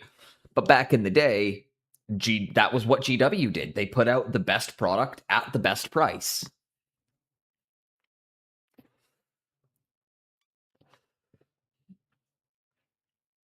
GW, like Warhammer's never been cheap, but it didn't used to be as cost prohibitive. I think so. I think the reevaluation is going to happen sooner than later, because, you know, like, all it's going to take is, like, I don't want to say, I don't see Warhammer getting killed off. Like, I'm not going to say anything's going to, because I'm sorry. I was around when War Mahords was going to be the Warhammer killer, and I was around when Infinity was going to be the Warhammer killer, and I'm around right now. I was around when people said Trench Crusade was going to be the Warhammer killer, and I was around now when people are saying the StarCraft board game is going to be the Warhammer killer, and it's like, no, it's not. Nothing will kill off Warhammer, because it is such a well-established system, game, world, lore, etc. Nothing is going to kill it off. And that's okay. Because I think we just, you know... Exactly. They're just going to be less competitive over time. But I think the problem is that they understand that so many people are as invested into their product as they are, that it then becomes... If you have 40 years worth of people having bought your product, You know that it's not just the miniatures. It's not just the board games you're competing with. It's competing with the 40 years of established community, friendships, gaming nights, getting people into new systems.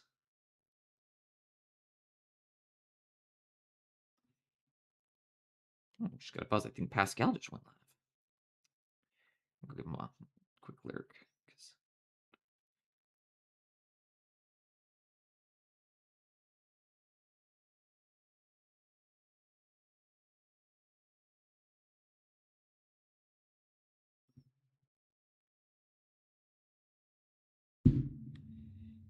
Bit on the chin.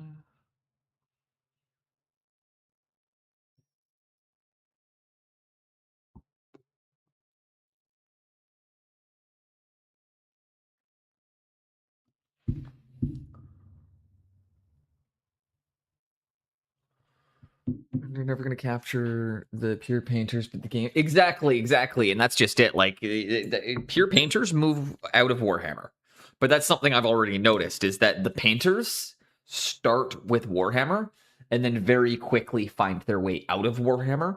The people who go into it for gaming tend to go into Warhammer and stay in Warhammer. You know, maybe they try out some other games here and there, but like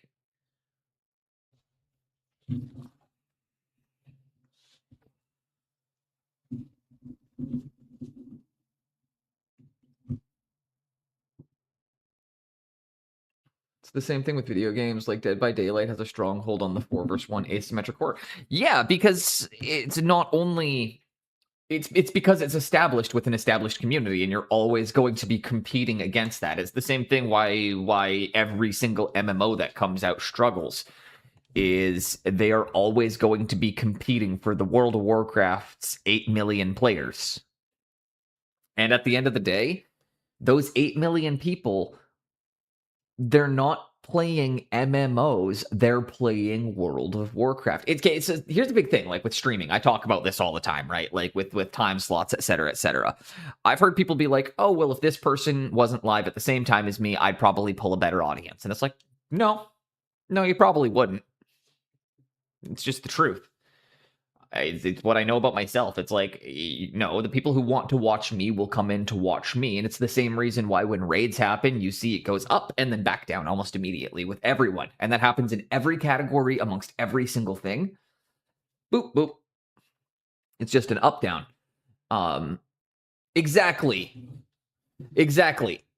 So being online, but it's the reason I'm saying it is so what ends up happening is that people kind of tune in for one specific thing. They want to watch that person usually, and it often has a bit less to do with the content. Now, in miniature painting, that is a little bit different. We do typically it's a both and over in this category where people are here for both the content, the skill, and the personality. But that's just it. It's like if that person didn't go live, those people would go off and do whatever else it is they do at that time. It's no different than saying it's like if I wasn't airing at the same time as The Simpsons, everybody who watches The Simpsons would watch my show. And it's like that's not how it works. Exactly, Vite. It's like that's not how it works. They are there for them, not because the chances are the reason they're not there is because your content isn't resonating with them or the things you're saying doesn't resonate. I know this about myself. I don't resonate with everybody, and that's cool. I don't really care. I'm not trying to.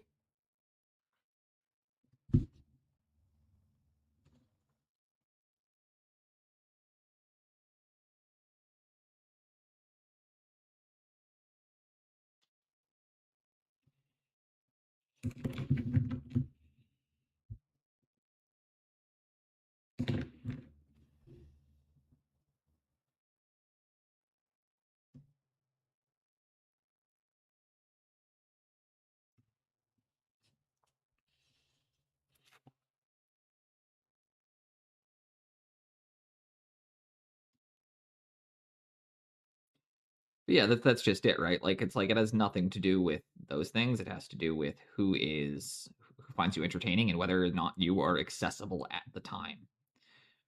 But It's kind of that thought that it's like, oh, if this wasn't happening at this time, they would be here instead. It's, no, they probably wouldn't. You know how I know that? Because people get sick and sometimes they don't. Man, if I had a different time slot, because I wish I had a different time slot because I have a very different personality based on the time of day. I pick my time slot based on it's just not very competitive. Yeah, exactly. I am human Marmite.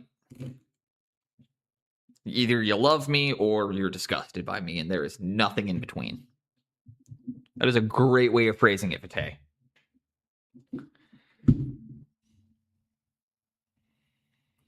And yeah, I think that's really important because like my time slot is based on just like when my wife is at work. Like I base my time slot entirely around like I joke around how it's when none of my friends are alive, but it's like no, it's just that just happened to work out this way. I stream when my wife's at work. So that way when she finishes work, we can spend time together. Exactly. And just like you don't always need to be super high energy. You don't always need to be performing. You don't always need to be, on 100%. But it's also about being honest and genuine about it, right? And I think it's fun to be able to have that conversation.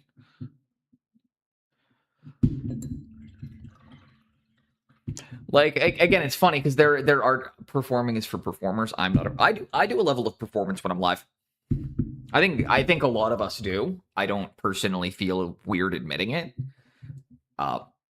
because we all, when I always it's no different than performing at work for me though, in the sense that I'm probably not going to sit here vocalizing my most controversial opinions.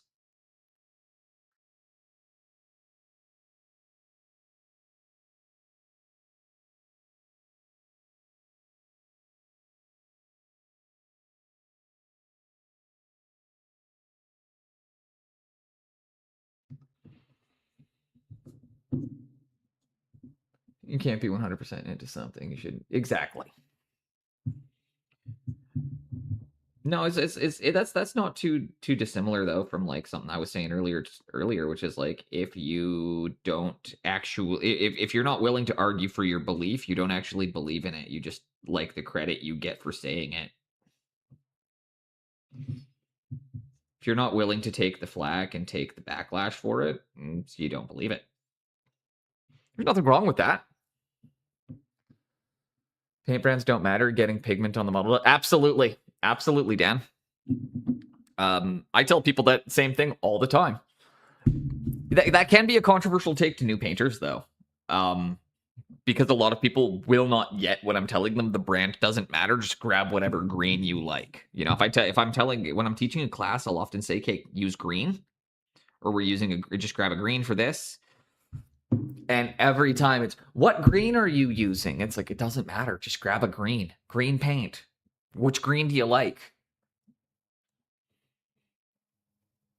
You can learn all your advanced color theory and chroma curve and all that stuff later on.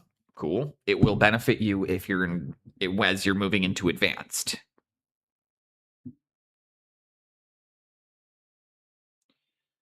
As you move into becoming an advanced painter, might benefit you. But when you're just a beginner, like just paint the color, put it down, get the colors down, and then focus on that first. Liquitex is good though. Some people have given me guff for using Liquitex basics. It's just heavier than it more. Yeah, I like my Liquitex stuff is fine. I'm a big fan of like I use Liquitex titanium white all the time. I find that titanium whites are typically made pretty equally.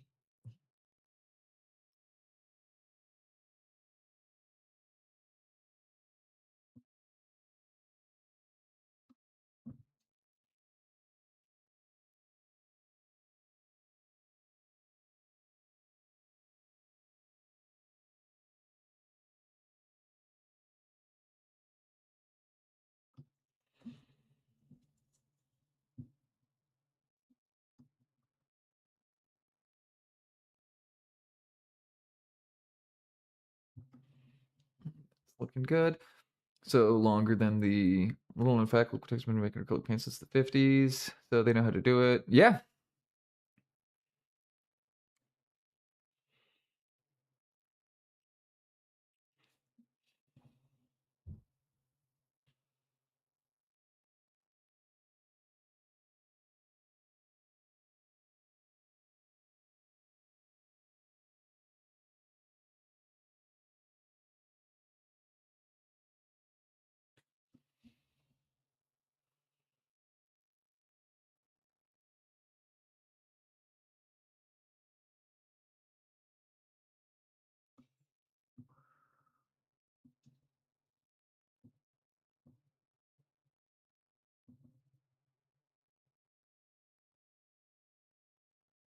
Okay.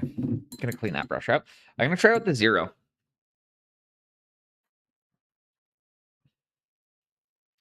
Okay.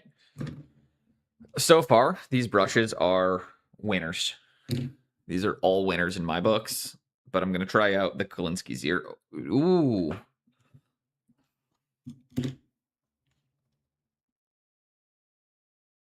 Has anybody in here ever used an arrow tip 0?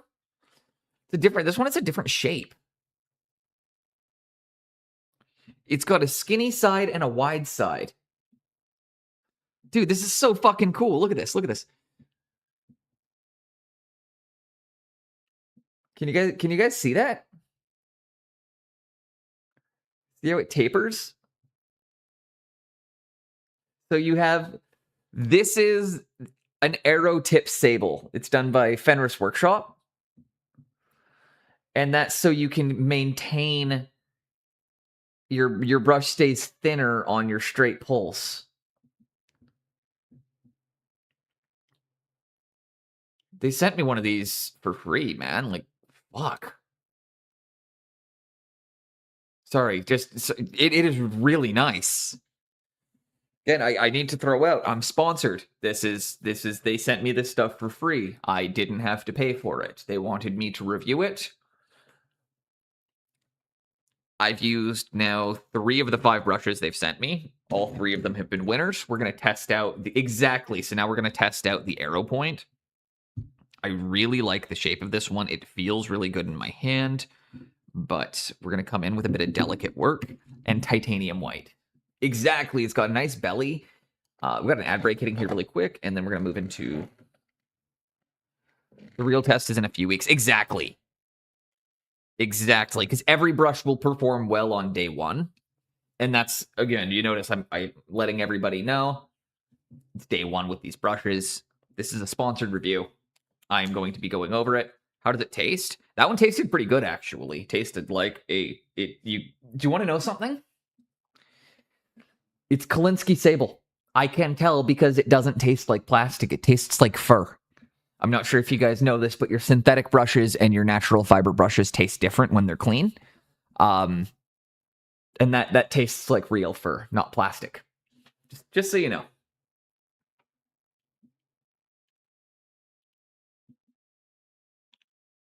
I'm all about the mouthfeel on my brushes.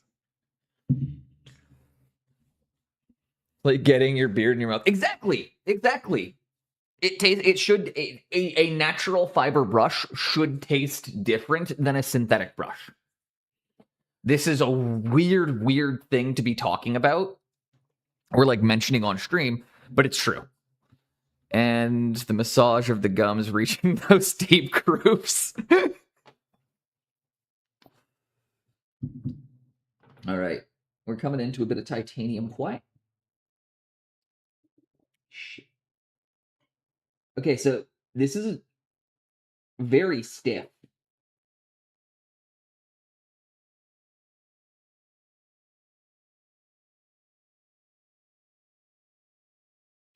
This brush has almost no give to it. Very, very stiff, as you guys can see. Look, like I'm pressing that into my finger. This is a very, very stiff brush. Looks like we're both gonna be. You're heading up to Washington. Hell yeah. Technically, we won't because BC's no longer in Pacific time. We changed time zones, so Seattle and Seattle and Vancouver is now 1 hour ahead of Seattle for half the year.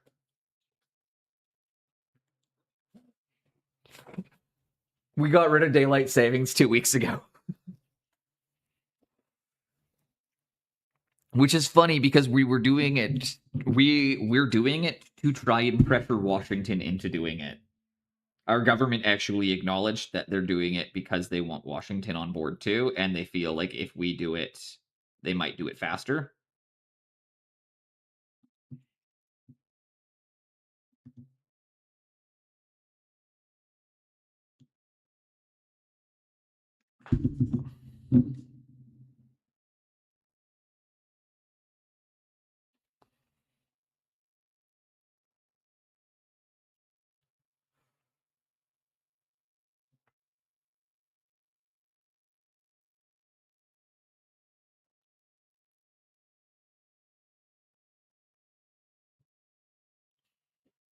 Spoon's influence is strong in these lands. If we didn't have daylight savings time, we'll be going to work in the dark and coming home in the dark. Yeah, I'm in Canada, man. It's the same shit here. It is dark when we leave, and it is dark when we get home.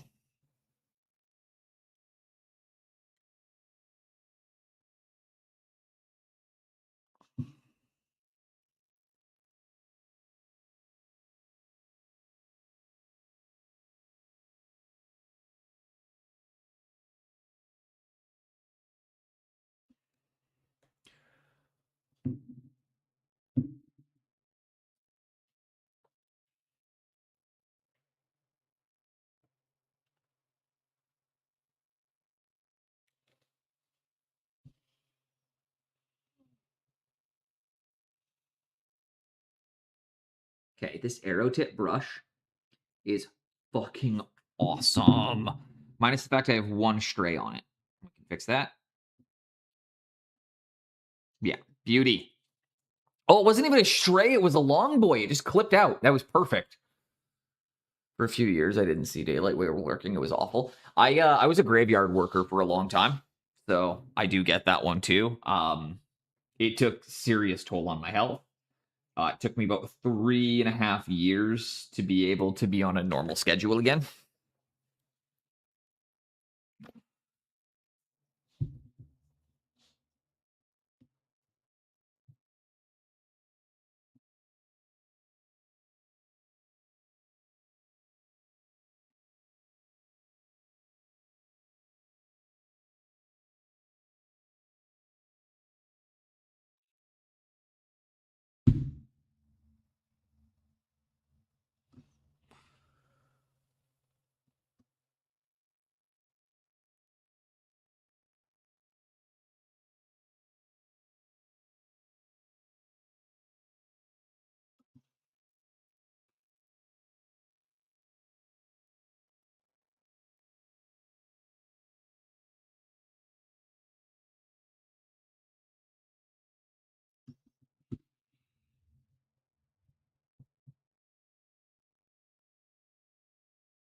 This is an I really like the arrow tip sable.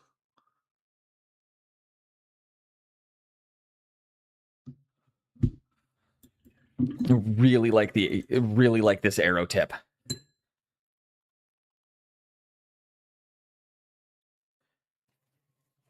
I really like that.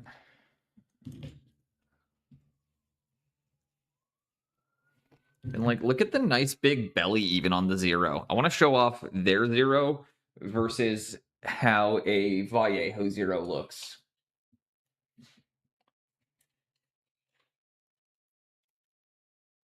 My point 3. Oh no, there's my zero.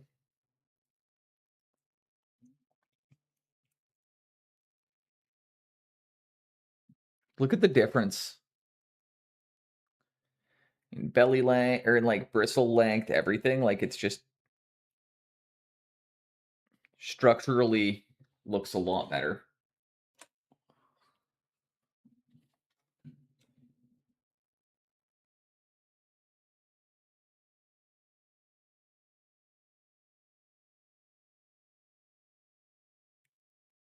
Actually need to use that brush yet. I just wanted to see how it felt.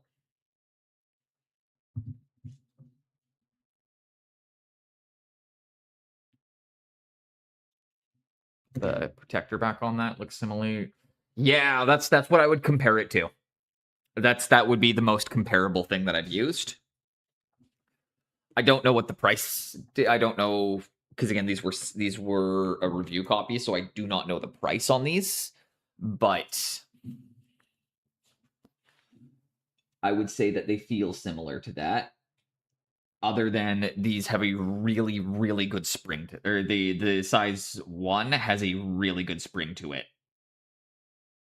It's a really, really nice spring. Roco are about 12 quid. I think that's about, they'd be about on par with these then.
Start going, they go for mini painting sizes up to about 8 and go up to and over 100. Yeah. That's why, like, I can't afford Windsor 7s anymore. Let me take a quick look at these.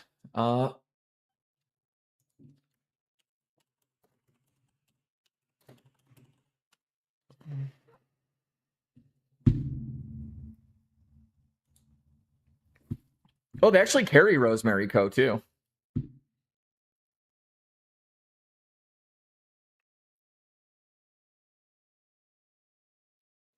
Rosemary Co.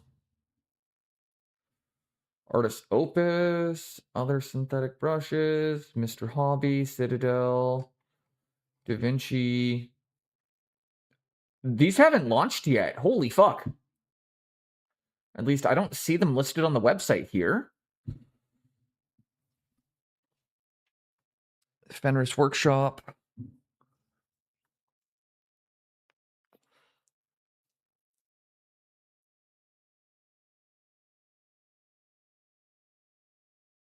Oh my gosh, sorry. So I'm just trying to, yeah. Oh, brush kits and bundles.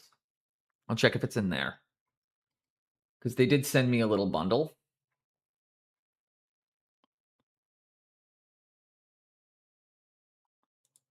These might be done by Artist Opus. I'm gonna check and see that bit because I'm like these might actually be the Artist Opus brushes rebranded.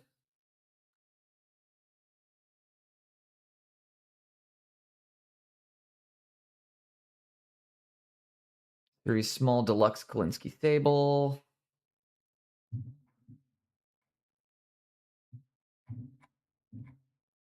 I do not know. Okay, I got a message. I gotta send them an email because I don't even know how to tell you guys to buy these brushes, or I don't even know where to find them. I heard AO rebranded our Rocos. No, because they carry both apparently, but yeah. It's all good. Oh, 1 second. I might actually have to. We might have to do an early raid. My tummy is not too happy right now. So I'm gonna hit a couple small glazes here. And I apologize about a short stream today, guys, but I have some errands I need to run, and I have been having some tummy problems the last couple days.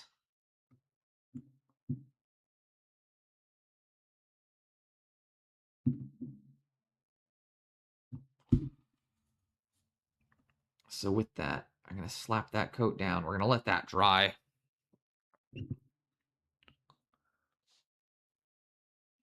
We'll let that dry. But yeah, I'm really stoked on these so far. I would highly recommend them once they hit the market. Because I don't know where to get them. I don't know how to find them. I can't find them on the website.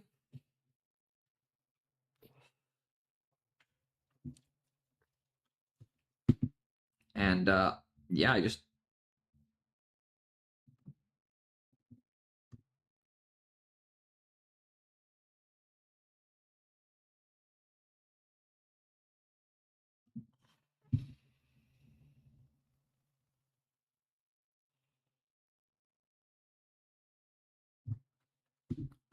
well, maybe after 6 months we'll get those Adepticon. Now I want them.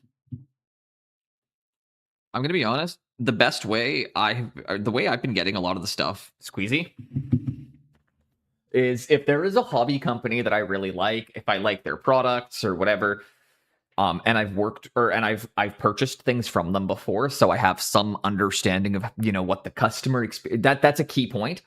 I like to know what the customer experience is like first. But once I've done once I bought from a company a couple times, if I've liked purchasing things from them, if they make good products, I just email them and ask them. It's like, hey, I'm a Twitch streamer. This is I literally will hit them with it's like, this is how many followers I have. This is my average view count. I was wondering if you wanted to potentially do any, or I was wondering if you guys wanted to potentially do anything, or how your affiliate programs worked. If that's, if I'm, and most of the time I'm getting the same response, which is, you're a little bit too small to be an affiliate, but you're the right size to do one-off sponsorships. So most of the companies that I've reached out to have just sent me a box of free shit and been like, yeah, tell us what you think.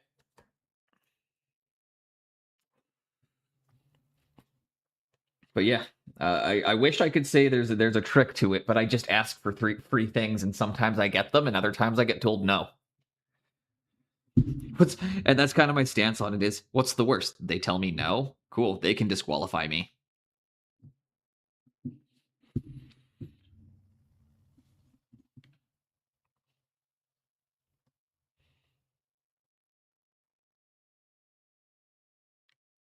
If I can track these down though, I will. If I get more of them sent to me or whatever, if I end up doing more stuff with them, I'll see if I can get you one of the arrow tips, Squeezy, because that's kind of that's the interesting brush. I think that's the trick. Yeah, dude, I don't disqualify myself ever. I let them disqualify me. That's kind of the thing, is a lot of people often get in their head thinking, I'm not big enough, I'm not enough, I'm not good enough, I'm not, etc. And I learned very quickly, or what I've been learning is, it's just, I don't need to disqualify myself. Let other people tell me no.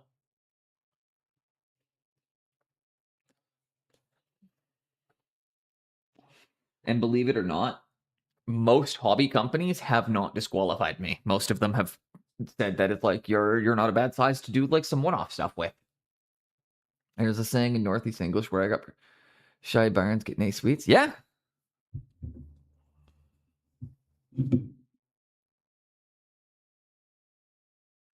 It's a good expression. It's teaching kids speak up. If you want something, you got to ask for it. Not everything will just be handed to you.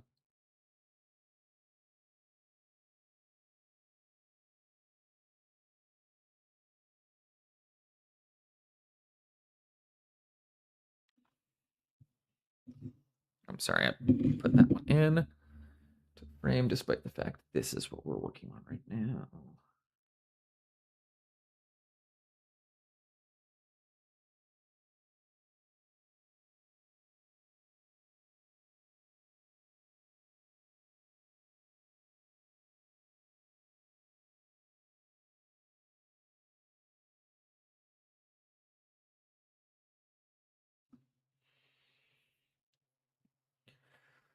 But yeah, I'm really happy with how these are. But yeah, honestly, Squeezy, because like you're a pretty similar size in like followers to me. You typically like same if not outperform me in viewership. So I would, if I were you, I would just ask a couple companies that you like working with and that you've bought from before. Just ask them. It's like, hey, do you wanna do any, like, if you're just wondering if you're looking to add any affiliates or whatever. I had a couple people saying that they wanted to do that with XYZ brands, and it's like, well, why don't you ask them? And that's the one part that everybody, that's the only step people miss, is it's like, did you ask them if they want to work with you? Because if they haven't said no, you haven't asked, then you don't know. And if they say no, they will usually tell you why. So, like, a good example, Fenris told me that it was a combo of two things. They're not looking to expand the affiliate program, and they're not currently looking to expand their affiliate program. And in addition, they're looking for a little bit of a larger size when they do. But they did say that they would like, that doesn't mean they did not want to work with me. They just admitted that they were like, we typically want something a little bigger if, we're going to give you a code. But like I'm surprised. It's how I got. It's why I have the harem pants sponsorship too. Like I didn't think they were gonna say yes. I didn't think I'd end up sponsored by Elephant Pants, but here we go. I work with the hill tribes of Thailand, so I work directly with some of the hill tribes in northern Thailand. Like, I think it's cool. I just, like, when I emailed the companies asking them if they wanted to work with me again, I didn't ever expect a yes, but when I got a yes, I didn't complain.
I'll probably ask when I'm settled, but there's only one company that I'd like to work with.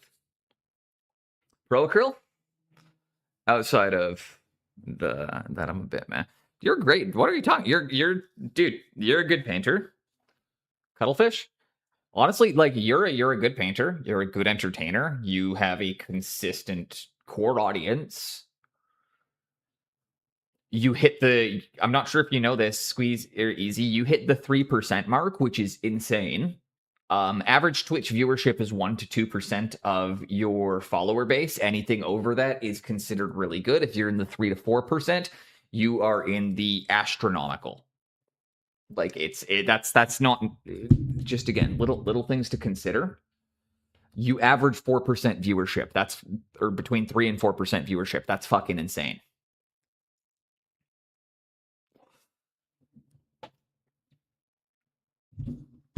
Get it? Just, I'd talk in the like analytics side.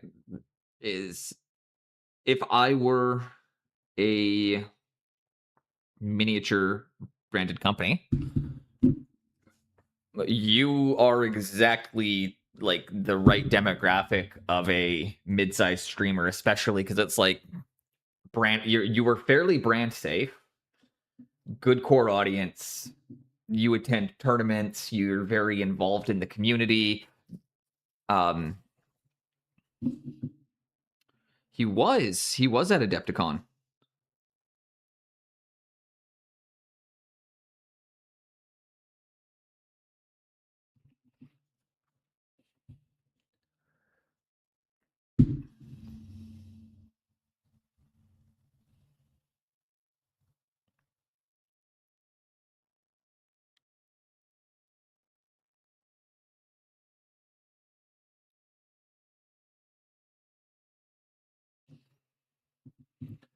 Yeah, I was mostly helping out.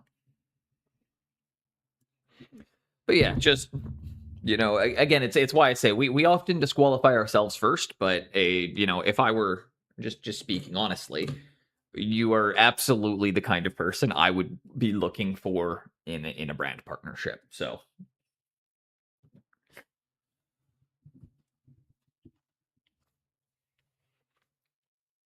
just so you know.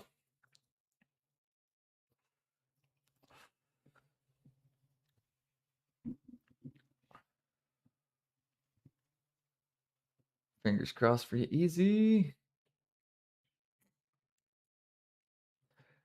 But yeah, that looks awesome.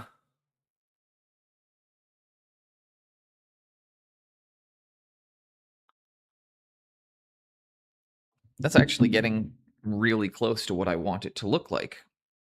And now we have an excuse to bust into the size 0 brush. Let's see if I can.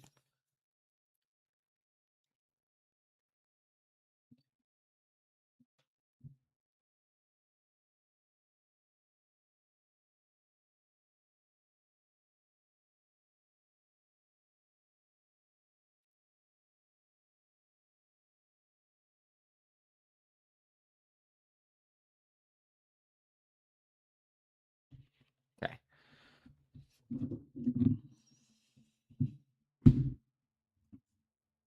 Coming really tight here, guys. Drop some thin lines inside of these lines.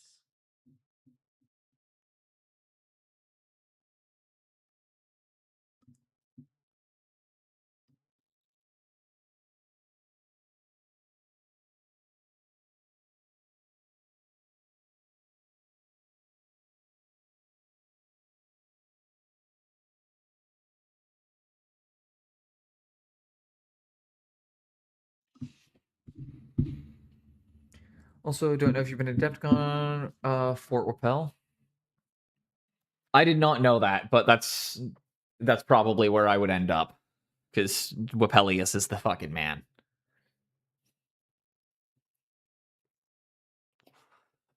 I mean, if I go to Adepticon, I'm not going to game. I'm going to paint and take painting classes and hang out with people, check out the vendor booths, maybe teach a class or two if I can. But like, I'm not going there for the wargaming aspect. I'd be going there for the convention aspect.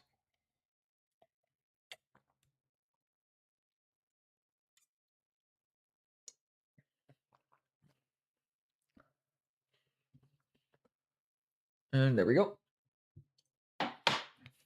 But I did not know that. Sorry.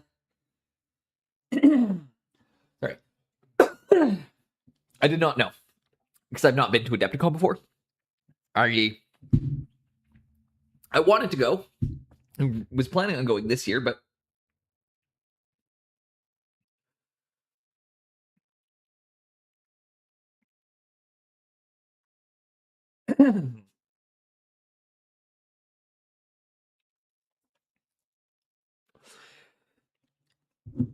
unfortunately, I don't really feel comfortable traveling to the States right now. So we made the call that we're going to try to do SMC instead.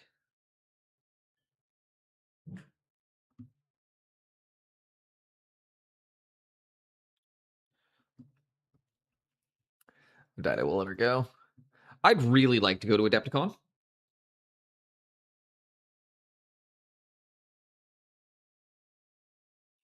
I think it would be a ton of fun to do.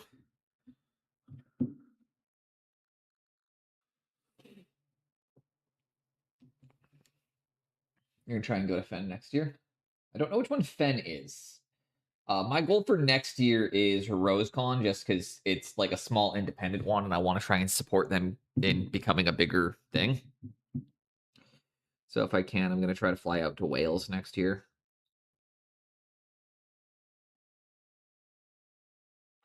Chris and Kat just do so much for the community.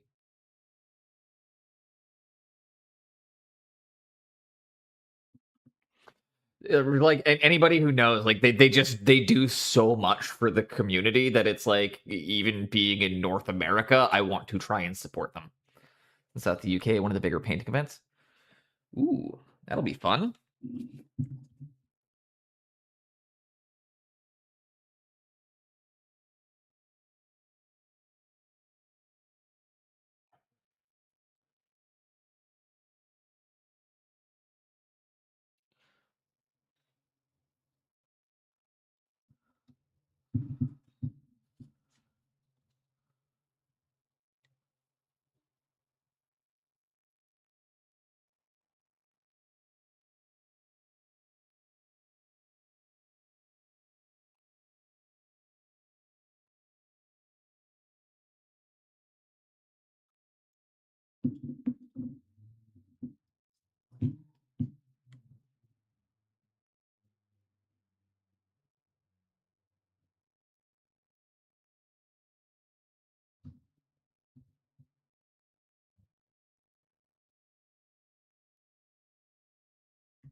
Okay, there we go.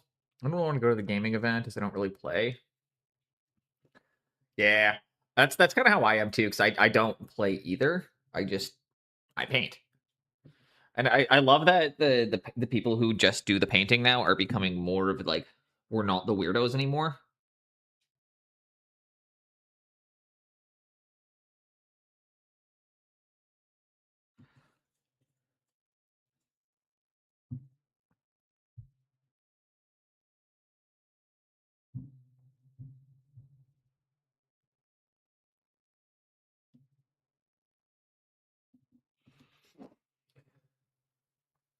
Excuse me.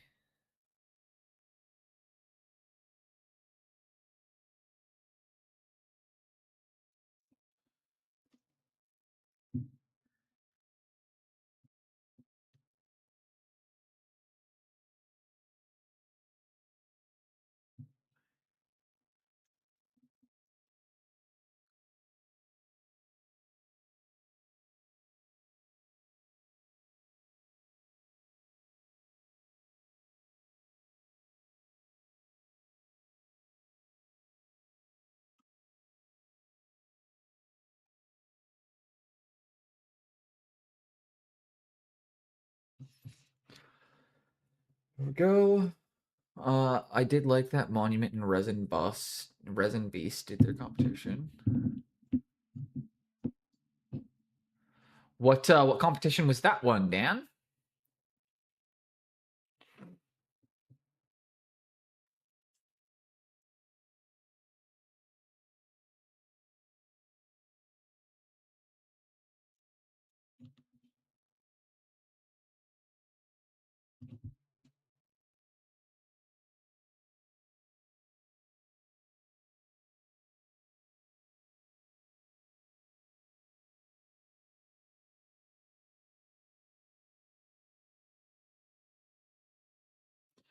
I'm just gonna scratch that in a bit.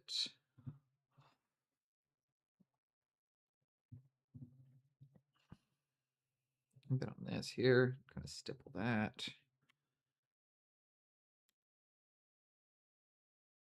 Okay. Yeah, these Fenris brushes kick ass.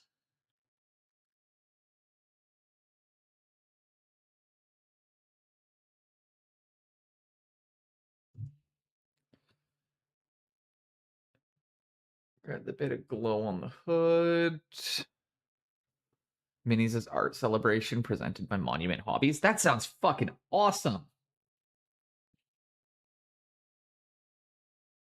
I like Monument. I like the way Monument has been pushing into kind of it being a bit more of an art form too.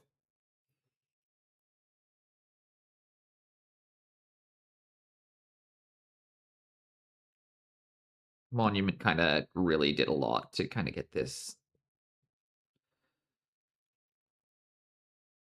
art form a bit more recognized. You're back meeting. No worries, Squeeze.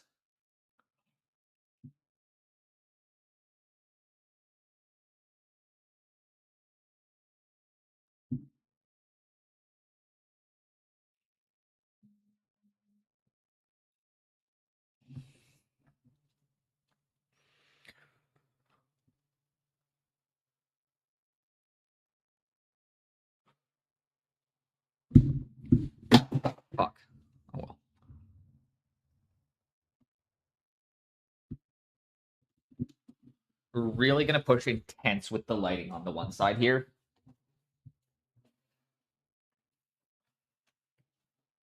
And I know I keep going back and forth between these two models.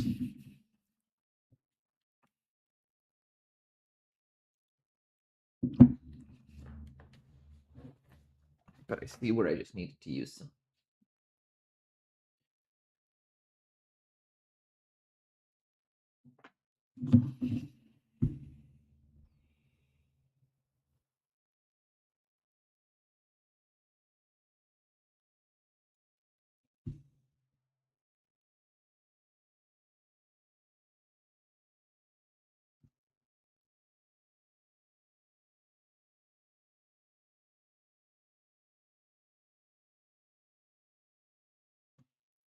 Bit on the shoulder there. They highlighted a good model, but one also had sculpture for it too. This year's was a teaser, but still judged on technique and by artists. They highlighted a lot of good models, but they also had one sculpture for it too. Ooh, I like that a lot, actually, that everybody paints the same model. I think that makes for a more fair competition. Everybody has the same model. Nobody is being judged on the sculpt. And that is often an issue in painting competitions. Okay, sorry. That is often an issue in painting competitions, is that, like, this, especially if it's the sculpt can do the sculpt ends up always playing more of a role than we ever admit.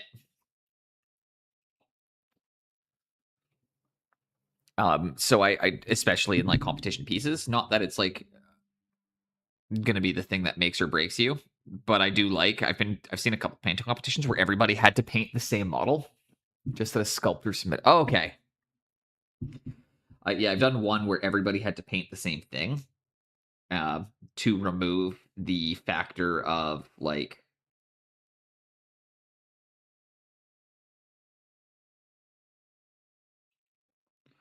the model or the sculpt kind of impacting the decision. Grab that. Check that out after.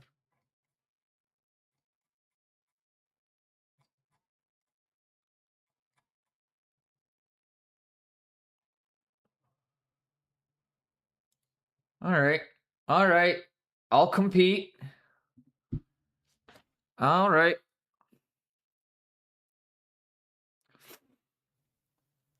I just don't feel like I have anything ready yet for that, though, unfortunately. The online competition is still open for 2 more days, and now I'm just kind of like, I'm trying to be like, how far through this goblin can I get in the next 2 days? Because now I'm kind of like, maybe I should enter that.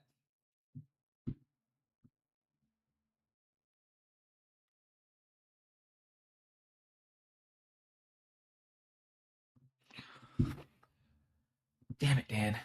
Getting me all hyped.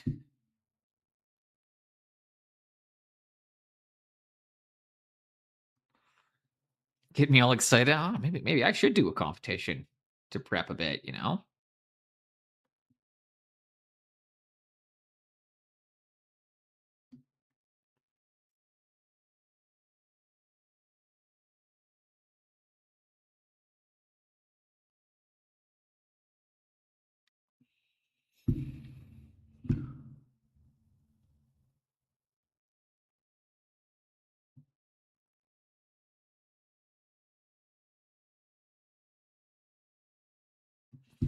There we go. Wish I had time for painting competitions. I mean, it's a $300 to $500. You miss all the shots you don't take. Shut up, trader. We don't quote traders in this household.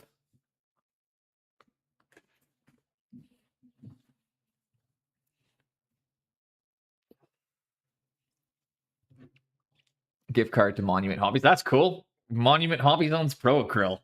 Dude, I would buy $300 worth of Pro Acryl. Boom. Done.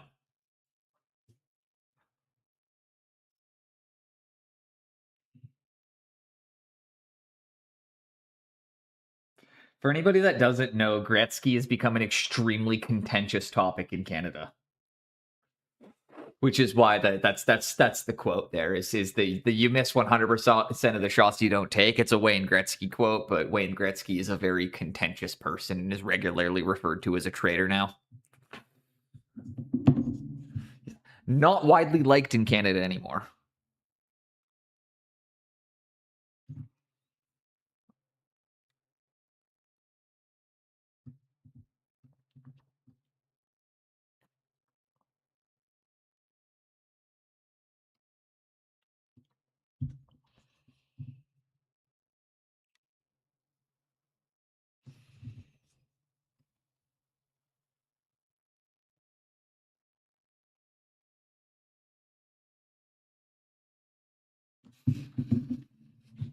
Okay. Guys, my tummy is doing crazy stuff right now, so I gotta rate out. I said I was going to do that a little earlier, but I'm having some tummy issues. So we're going to rate out. Let's see if it's live. I think Pascal's still going. Yeah, he is. Okay, we're going to rate into Pascal. Let us go create a dashboard. And let's go see Pascal Ruse.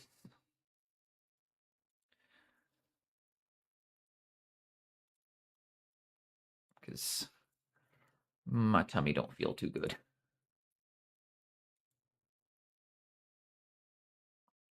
So let's all go see my man Pascal.